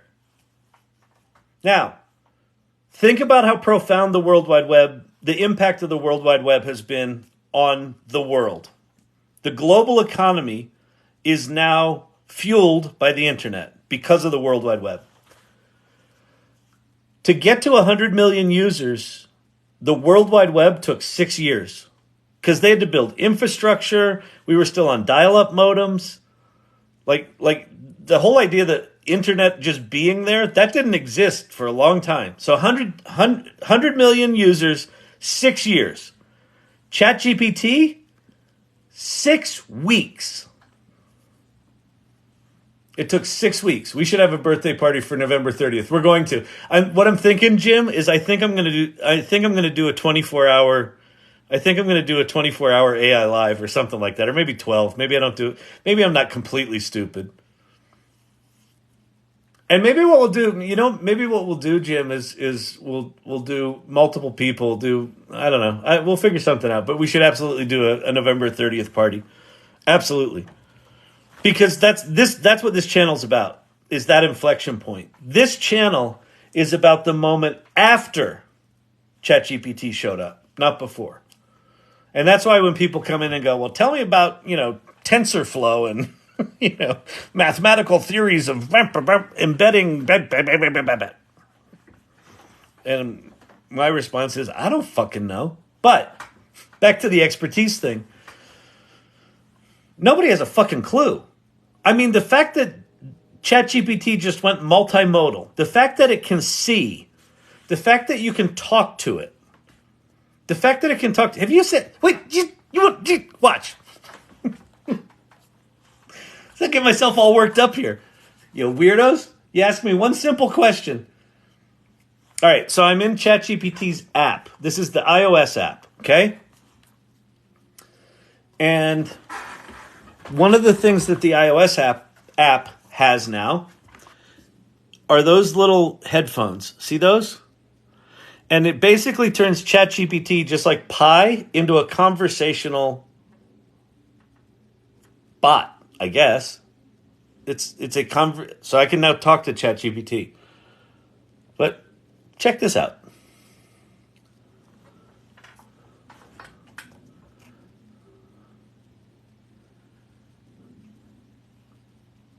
I'd like you to help me translate what I say from English into Portuguese. Can you do that?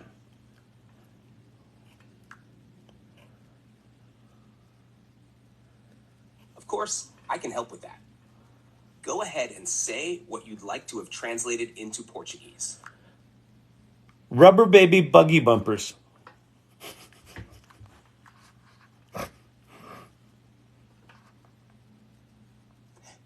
The phrase rubber baby buggy bumpers translates to para-choques de carrinho de bebê de borracha in Portuguese. It's a tongue twister in English, so the translation may not have the same effect. Is there anything else you'd like to translate? I'd like you just to respond in Japanese, no matter what I say. Don't say any English. Just speak in Japanese from here on out.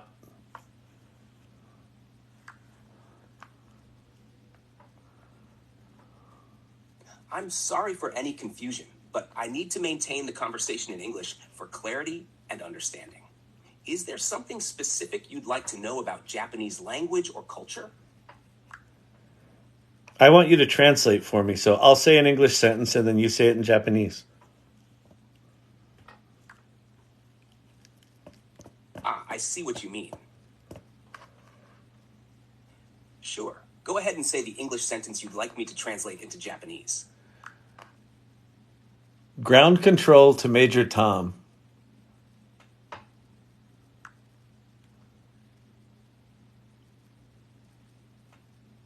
The phrase ground control to Major Tom would be translated into Japanese as ground control kara Major Tom. Anyway, it goes on. You can actually get it to just be a translator for you, and then you can just switch languages. It's amazing. So someone just asked, what add-on is this? That's not an add-on. That's the ChatGPT official app. Now has conversation mode. So ChatGPT, you can now talk to it. It can talk to you. Because it knows languages, you can do that translation stuff with text, but now you can do it with conversation. You can't put it in conversation mode while it's connected to the internet yet. So it's not connected to the internet like Pi is. But ChatGPT can now hear you, talk to you, see. It's got vision, right? You can upload an image, and you can also with the official app, it's also got vision. So you can now, with the ChatGPT app, put it in basically default mode and turn your camera on and take a picture of something in the world and have it explain it to you. It can see, right? So imagine just for blind people alone, right? We now have an everything app that can look at the world and tell someone what's going on. Or for deaf people, explain, or show them what it hears.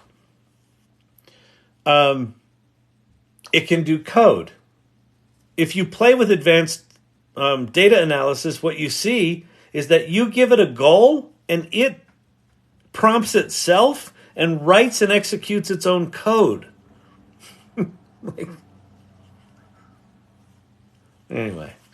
All right. I used to have ChatGPT write stories for my kids' bedtimes. Now I just have it read. Oh, my God. Now I just have it read the stories to all of us. It's great. That's fucking awesome. And at some point, it's going to be able to read the story, and then it'll just pop up an image as appropriate that it's probably generating in the background while it's reading the story. Can't wait for it to illustrate stories in real time. That's exactly what we're going to see, Rich. That's exactly what we're going to see. We're moving. So what you're experiencing and what you're doing with your kids, it's funny, Rich. One of the Sam Altman, the CEO of OpenAI, he was interviewed at the Zapier conference like 2 weeks ago. Then someone asked him, what's the thing that you're most surprised by? with how people are using ChatGPT, and he said the amount of parents and kids creating bedtime stories. That's the thing. The guy that is the CEO of OpenAI, that's the thing he's most surprised by. So think about that. That you are now experiencing what it's like to live in a hyper-personalized world where just it's bedtime. I want a story. And normally, historically, like, you know, as a parent, I want a story. Like, I'm a writer, right? And I want a story is a stressful fucking thing. Here's the worst thing I ever did was I made up a really good story one night, and then they wanted one every fucking night, and I couldn't. I just couldn't. I was like, at some point it just petered out. Now it doesn't have to peter out. I want a story. Okay, what do you want it to be about? The Kraken. Okay, here's the Kraken one. You know, make it 7-year-old appropriate. Boom. There's your 7-year-old appropriate Kraken story. Just cuckoo. It's just cuckoo. Just cuckoo. Cuckoo, cuckoo. Thank you, whoever pins my stuff in lies. I edit the special instructions to tell it to include lessons. Oh, that's so cool. I didn't quite get the rest of that. Whoever just pinned that, could you just pin it again? So creating a custom book that the kid wants to hear and then putting in the instructions that you want some of the lessons that they're working on that week. That's amazing. It's truly incredible. That's amazing. Because you can do that right now. You can say, explain quantum physics to me in a nursery rhyme, and it will do that, right? So why not say, hey, here's what the kid's learning this week. Tell us a story about turtles and incorporate that into it. It's brilliant. My kiddo handwrites notebooks full of stories. Today, I showed her how to take a pic to text with chat. Oh, that's so cool, River. Perfect, right? And just think about that. Your kiddo's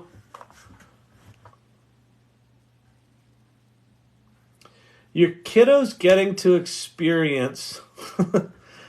I mean, just imagine that kids today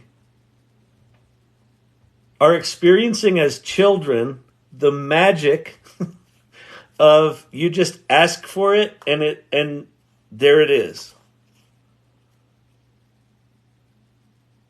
Like kids that are kind of 5 and younger today will never know a world where that's not possible. And we're sitting here on this channel going, we've been watching sci-fi movies all of our lives that have basically been not possible.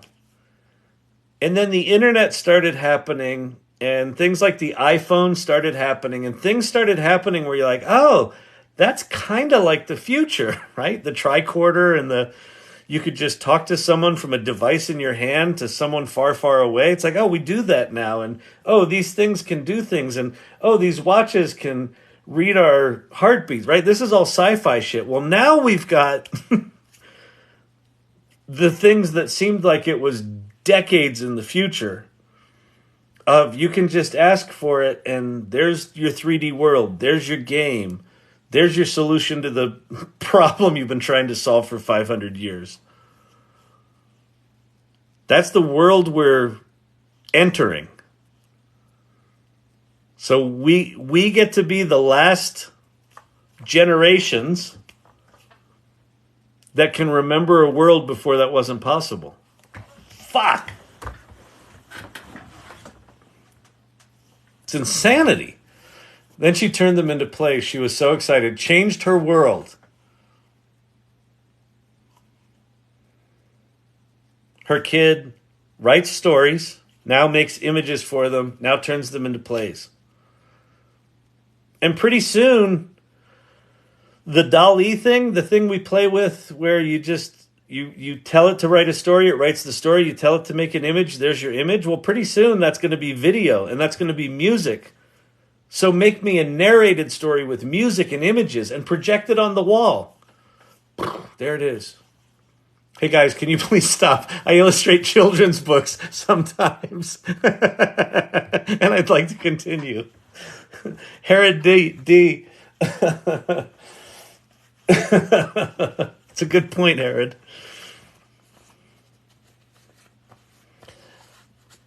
Yeah. I mean, what becomes of that? And I don't know, listen, I think because we're getting, hyper personalized books, it doesn't mean that you can't still have a Harry Potter series where a story ignites the imagination, whether it was written by a person or written by AI. I still think we're going to have, media memes where you've got, a Billie Eilish emerges, just sort of out of nowhere into the stratosphere. You're still going to have stories that rise above the noise. And I think for the most part, creative professionals are going to be the ones that figure out how to use these tools in ways that other people can't imagine. And their work is going to rise above the noise. I think that's still going to absolutely happen. But I think the centers of power shift. I think the companies that support all that shit shift. I think everything shifts. So, putting me out of a job. You still got a job, Herod. You can always hang out here. When we turn the AI Learning Lab into a TV network, which is actually not as far away as it seems. ChatGPT and I wrote a rap song about an angry middle-aged white woman. It's good. There you go. That's awesome. Did I do one? Oh, I started co-writing a song with someone who's a country artist. So I can't talk about it, but it's a good one, and it involves talking about AI. So it's really good. So as soon as that's written and I've got a thing, we'll put it in there. Life at the speed of thought. That's essentially it. Where's the bottom? Yeah, what happens in a world where you can imagine it and there it is? Think about all the times in your life where you had an idea and then you thought, I'm not educated enough, I'm not talented enough, I'm not motivated enough, I don't think anyone will like it. Like all of the internal barriers that we all deal with. And if there's a lot of spicy people on this channel, including me. And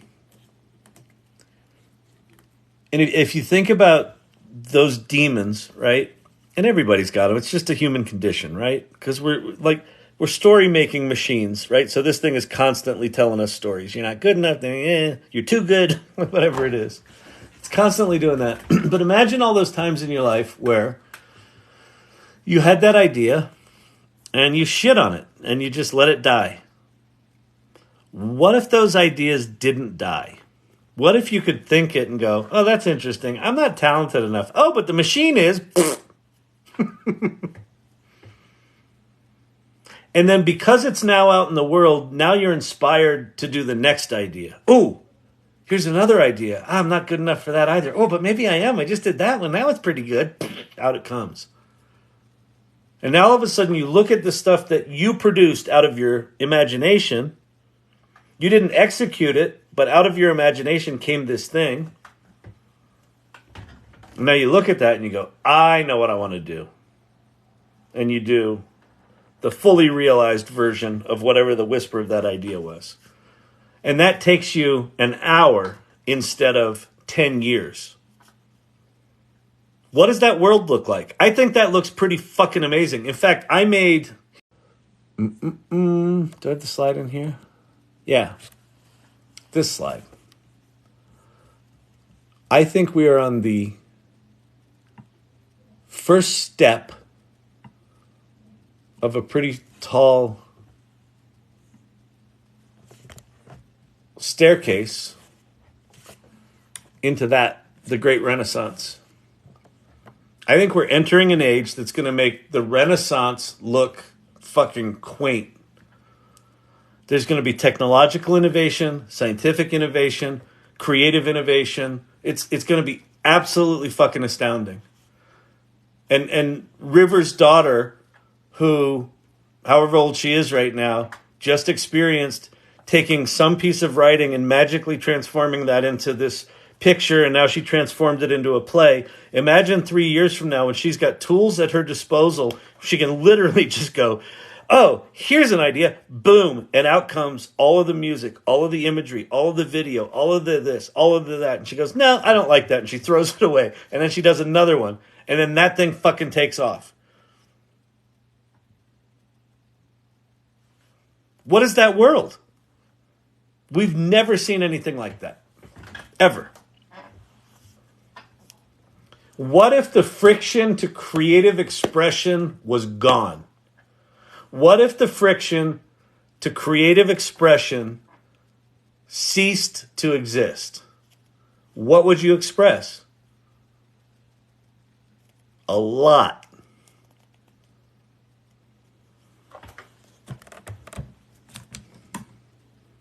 Right? Don't you think we'd all be a little less bitter? Gamification of parenting is rad. That's really cool. Exactly. Don't you think we'll all be a little less bitter if the shit that crushes our soul is automated and the shit that feeds our soul is amplified? 3 hours on the phone with the insurance company just trying to get the answer to a question. What if that turned to 0? Where your bot just took care of that, and that 3 hours of annoyance in your life just goes zip and is gone. And instead of that 3 hours of you being so pissed off that you throw a pizza across the room, you spent 3 hours doing something you've always dreamed about doing. Doesn't that change the world? in a positive way? Don't we have as viable a future where the AI doesn't suck as we do where it kills us all? Breaking the barriers between idea and creation. 0 friction between your idea and self-expression. What's that world look like? It looks pretty fucking amazing, I think. She's 16. Oh, wow. I'm trying to convince her AI is so powerful. They block it at school, of course, and downplay it. No, you're in the right place. I'm telling you, River, just like, and she's 16, so she knows better than you do. I hope you know that she's smarter than you and knows better than you do. My 23-year-olds are still smarter than me, and I can't get them to, you know, they make fun of me that I'm on TikTok, but I don't give a shit. It's, you know, whatever. They'll see. They'll see. They're seeing it, actually. It's funny. You know, my friends are talking about this stuff now. Are they? Funny that. But you're doing the right thing, man. Just keep her in touch with the magic. Keep her in touch with here's the thing that I think is the trick. Anyone that resists this stuff it's out of fear or insecurity. If you can just keep them in touch with what's relevant about it for them, like what's most important to her, and then just find ways to just connect her with what her passions are, and just enough of these tools to feed that passion just a little bit, because it's so instant that, you know, like you said, she takes this writing, turns it into images. Now she's turned it into a play. Then she's gonna, you know, pal up with some of her friends to do the play. Appreciate your outlook. Thank you, Night Out. Night Out. Knight out. I'm going to go 9.5 out of 10 on the name. I like it. It's solid. Solid.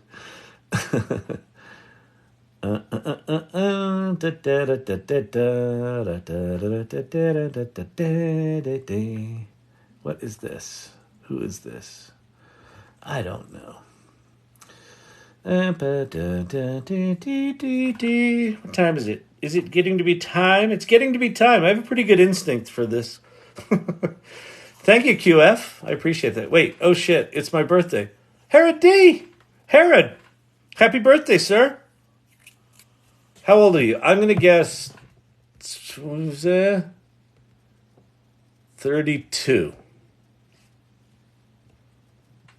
In the 30s? Maybe late 20s?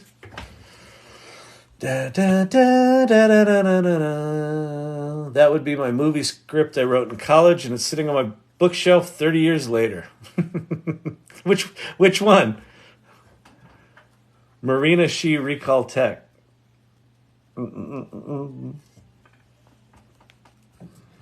Renaissance 2.0. Exactly. Haha, he nailed it. Haha, 32. Boom. I know this people thing. I got this people thing. No, I don't fucking figure it out. People are hard. People are weird.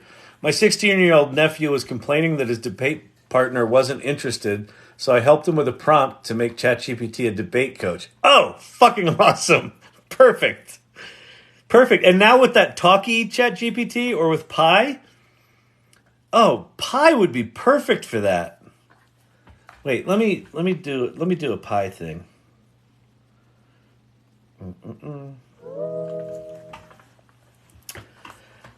Hey, I want you to help me and train me by being my debate coach.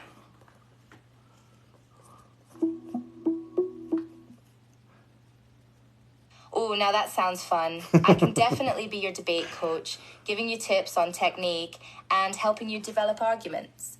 As your coach, I'll give you the facts and figures, help you develop your persuasive speaking skills, and offer constructive feedback on your performance. So, what's the topic of the debate we're working on? The ethical treatment of sardines.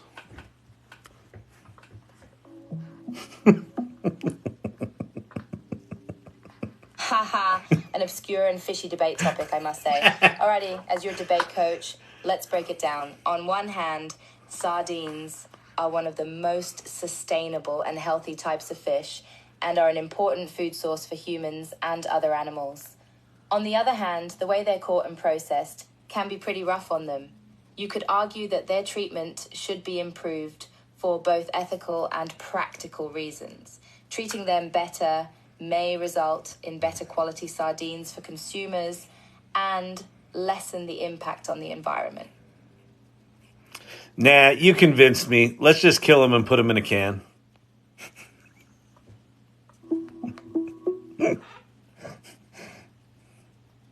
Hold up. Let's not jump to any drastic conclusions here. I know we're just talking Hold up. Oh, man.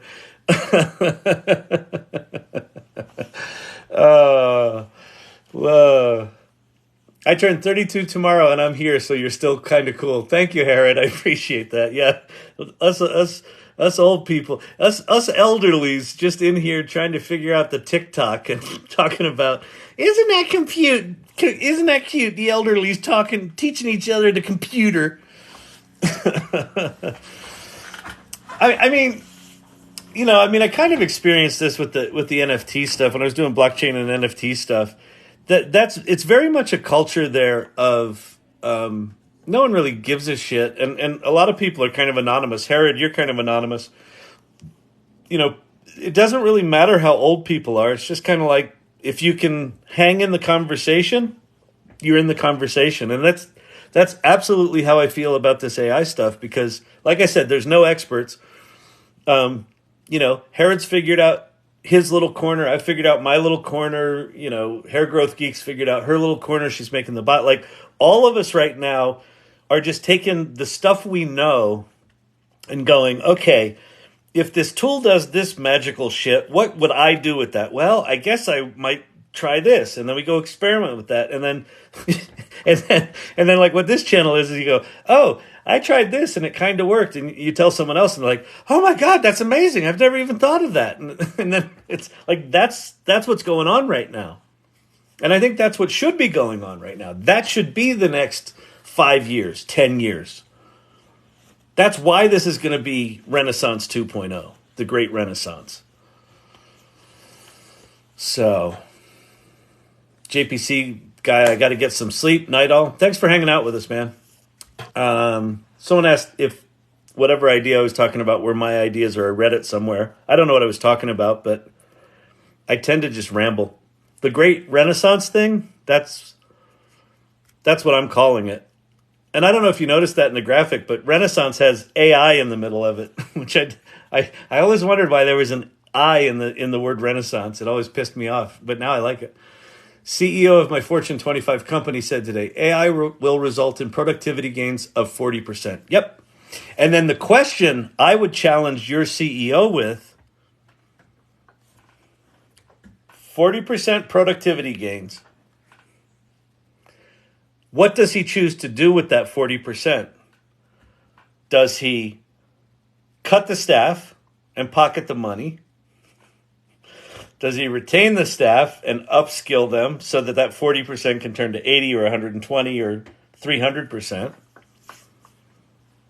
Does he find a way to support other industries that are maybe being cut out entirely, right? Because part of that 40% increase is going to be increase in productivity.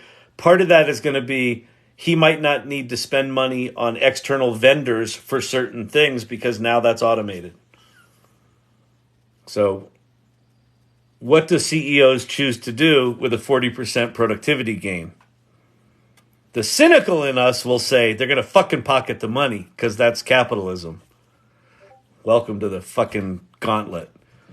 Kyle, I consider you a good friend. If you wanted to know my name, I may actually tell you. That's awesome, Herod. I appreciate it. I consider you a friend too. It's really cool. Herod came and spoke at the salon. So Herod's story is cool. He started out, I forget what you were doing before. You're doing something. Then he said, I want to be an engineer. And he's a motivated guy. And so he goes, I'm going to go back to school. And he went to school and he became a fucking engineer, software engineer. And it took him 4 years, whatever it was, and he got a job, and then he started doing this generative AI he started doing digital art.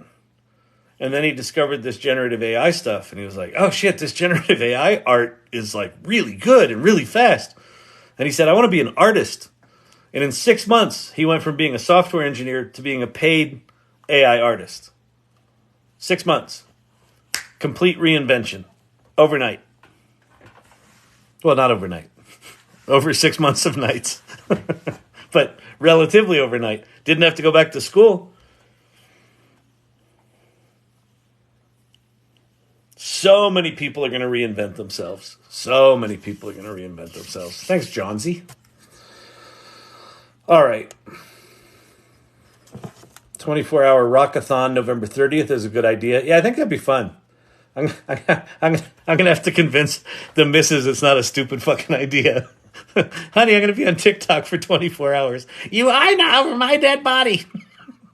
Kids are going to be like, Dad, that's really not a good idea. They do know me very well. They know that if I decide to do it, we're doing it.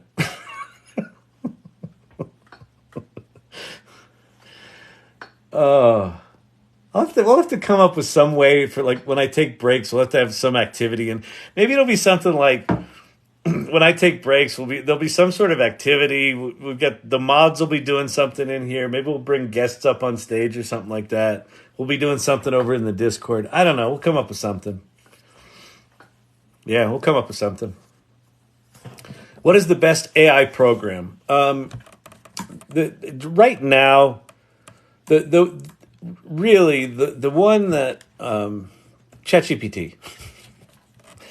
There's just no beating around the bush, right? Like ChatGPT right now, you should pay the $20. I'm not affiliated with them. I don't make any money if you pay it or not, so I don't give a shit. But chat.openai.com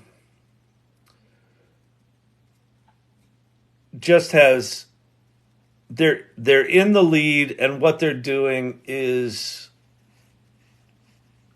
it's the foundation for, like, everyone else is trying to catch up to them right now. And so they're kind of paving the road. And so by paying the $20 a month, you get early access to the shit that they do. And so that's the one. Now, Bard, the Goog has this thing called Gemini, which is apparently really fucking good. So it's possible the Goog comes out pretty soon, and kicks their butt. I think Claude.ai is going to get really good too. It's already really good. I think it's going to get really gooder. Although Anthropic, the company behind Claude, they're more interested in safety than in building AGI. They're more interested in the safety of these AI tools than they are about pushing AGI. OpenAI, their mission is AGI, artificial general intelligence. These machines being smarter than humans. That's their mission. Google, their mission is to maintain their monopoly. So, but they're behind right now, so they're trying to catch up to those guys. But these three right now are really, really interesting to watch. So, 135 people up in here. I know it's crazy. 150 now. Hey, everybody. Welcome. This is the AI Learning Lab. I'm like 3 hours into this. I'm going to be winding it down soon because my ass is numb.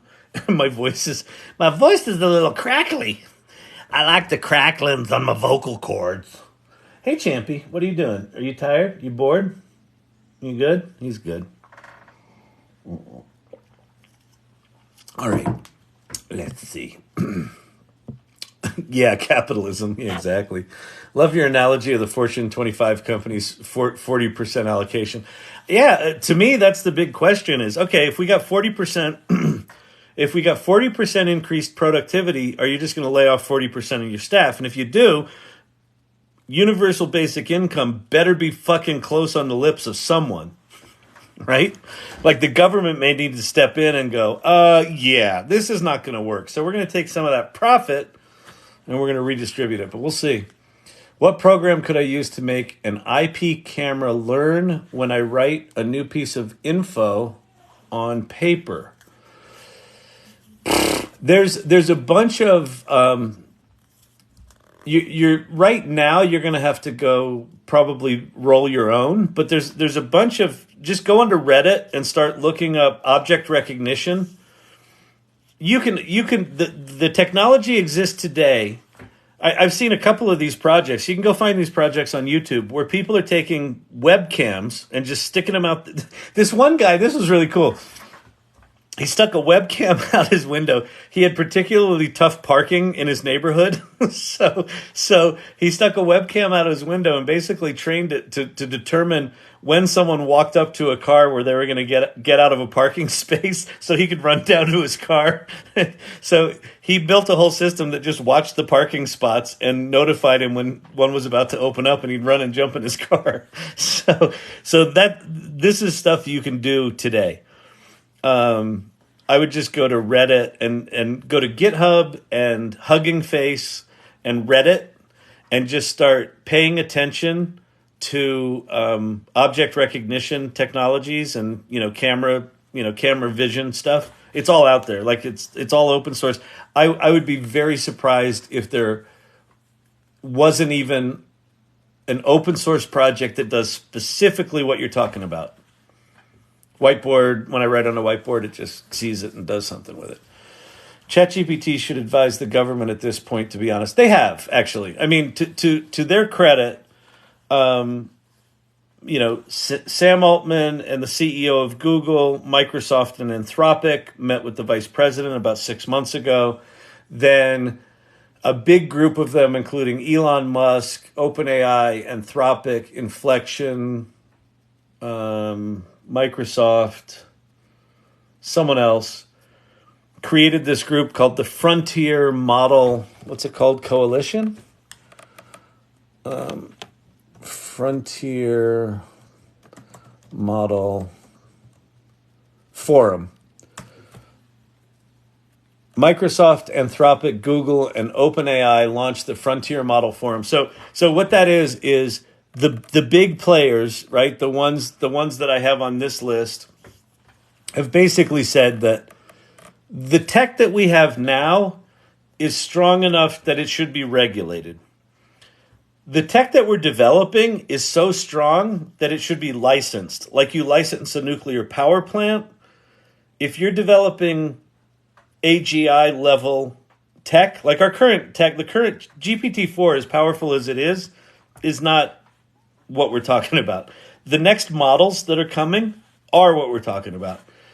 And what they're saying is anything that's at that level should be licensed, so that there should probably be a government entity like the FAA or the FTC or whatever, or the gun one, Food and Drug Administration, those kind of things. So there's probably going to be a government entity that licenses at a certain level, regulates at a certain level, and then lets the rest of us play with the crumbs. And I'm fine with that. So they're being pretty proactive about it. The cynical people, the trolls, say, well, they're just doing that because they want to control the government. That may be the case. They want favorable treatment, but at the same time, they are talking about it. So I feel like they're at least aware of the issue.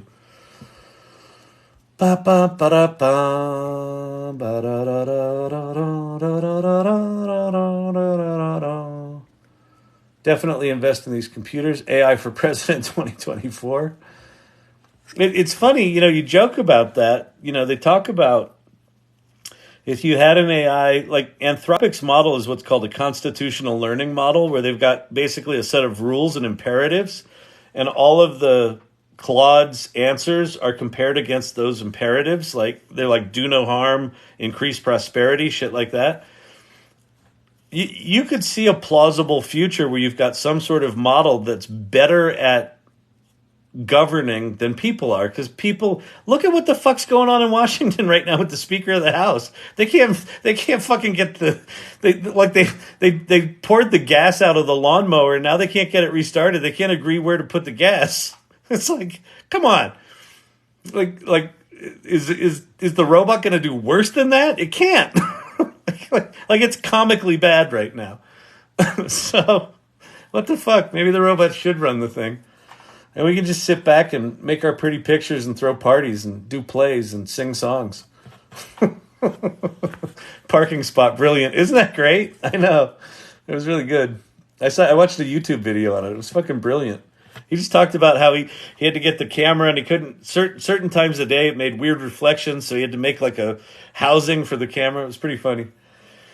I love and hate TikTok. I'm right there with you. Irish Exclusion Act. I've heard of that. Don't know what it is. When is Ernie GPT coming? Isn't regulation just lip service now that OpenAI is already as powerful as it is? Also China. I don't know. I mean, regulation's tricky, right? Because if they overregulate, none of the other countries are going to overregulate, right? So you stifle innovation, so you can't do that. But at the same time, you've got this thing that's pretty strong. I think the Frontier Forum idea is right, that you've got these different strata of technologies. Kind of what we have access to right now. Sam Altman's basically saying, just you all go innovate. Don't need to regulate that at all. If, like, inflection, you raise $1 billion and you're going to go make a 22,000 GPU server farm to make the foundational models, the frontier models, those should be regulated. And if you're going to make technology that's so powerful that it could basically take over all of the computers in the world, then that should be licensed, right? So only a few should have access to the super powerful shit. You should regulate the really powerful shit and the ones that own the base models. And then the rest of us should be free to play. Like that feels right to me, at least conceptually. Because then you can still go, compete against China and whoever else is going to make shit.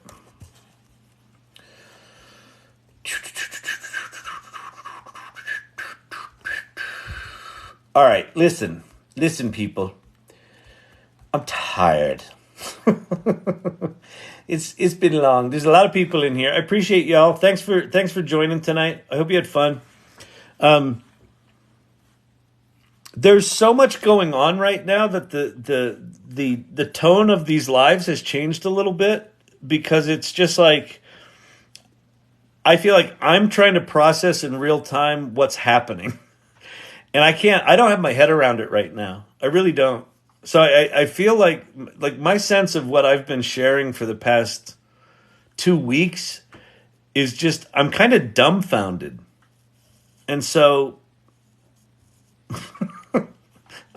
I don't think, it doesn't feel like it's as much fun or it's as of much value. So I hope it's still of value, but I think it's going to take us all a while to just figure out the implications of all this stuff, you know?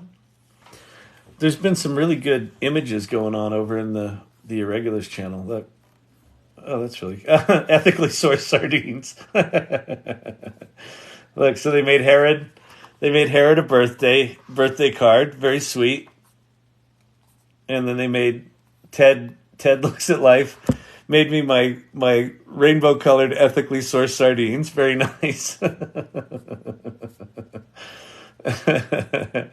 that one's nice. Look, 32. That's beautiful. Who did that? Sherry D. Nice work. She's been doing amazing work. Oh, look. Stay up with Kyle, AI Learning Lab, 24-hour telethon. And watch the stars. Oh, that's awesome. That's awesome. ChatGPT telethon. You can make money with ChatGPT. These are great. You guys are fucking awesome. All right, everyone. Let's do this little romper room thing. I love doing this. Things changed quickly with Bing and DALL-E the past couple of weeks. Roll with it. Yeah, exactly. I'm trying. We're there with you, Kyle. Very nice. Very nice. Share Bear, good to see you. Joker, peace. Hair Growth Geek, good to see you. Herod, happy birthday, sir. I'm just going to walk out on my... What'd you say? I'm just going to walk out... Wait, just going to walk out on me on my birthday? I see how it is. Listen, I don't want you to, you can't get, you just, you don't want to get too big for your britches there, buddy. We gotta keep you in check. I know you're talented, all that, but just gotta knock it down a notch. Keep you humble. But happy birthday, man. Emilio's wife, we're all tired. I know, it's true. Sherry D, good to see you. Tobias, peace out. Kivruno. All right, Forever Hooked, this is not an exit. Good to see you. Haven't seen you in a bit. Will, very nice. Nexus. Jesse from Austin. You're probably the only live on TikTok with neon lights in the background. Neon lights in the background. I ain't got no neon lights. I used to have the LEDs back here. That's cool. Sardine can. Yeah, it's good. All right, everybody. It's Thursday night. Tomorrow's Friday. I know you have date night tomorrow, but where's your date going to be? Where's your date going to be? Here at the AI Learning Lab, isn't it? May the source code be with you. All right, Jackson, good to see you, man. Thanks, everybody. Have a good night.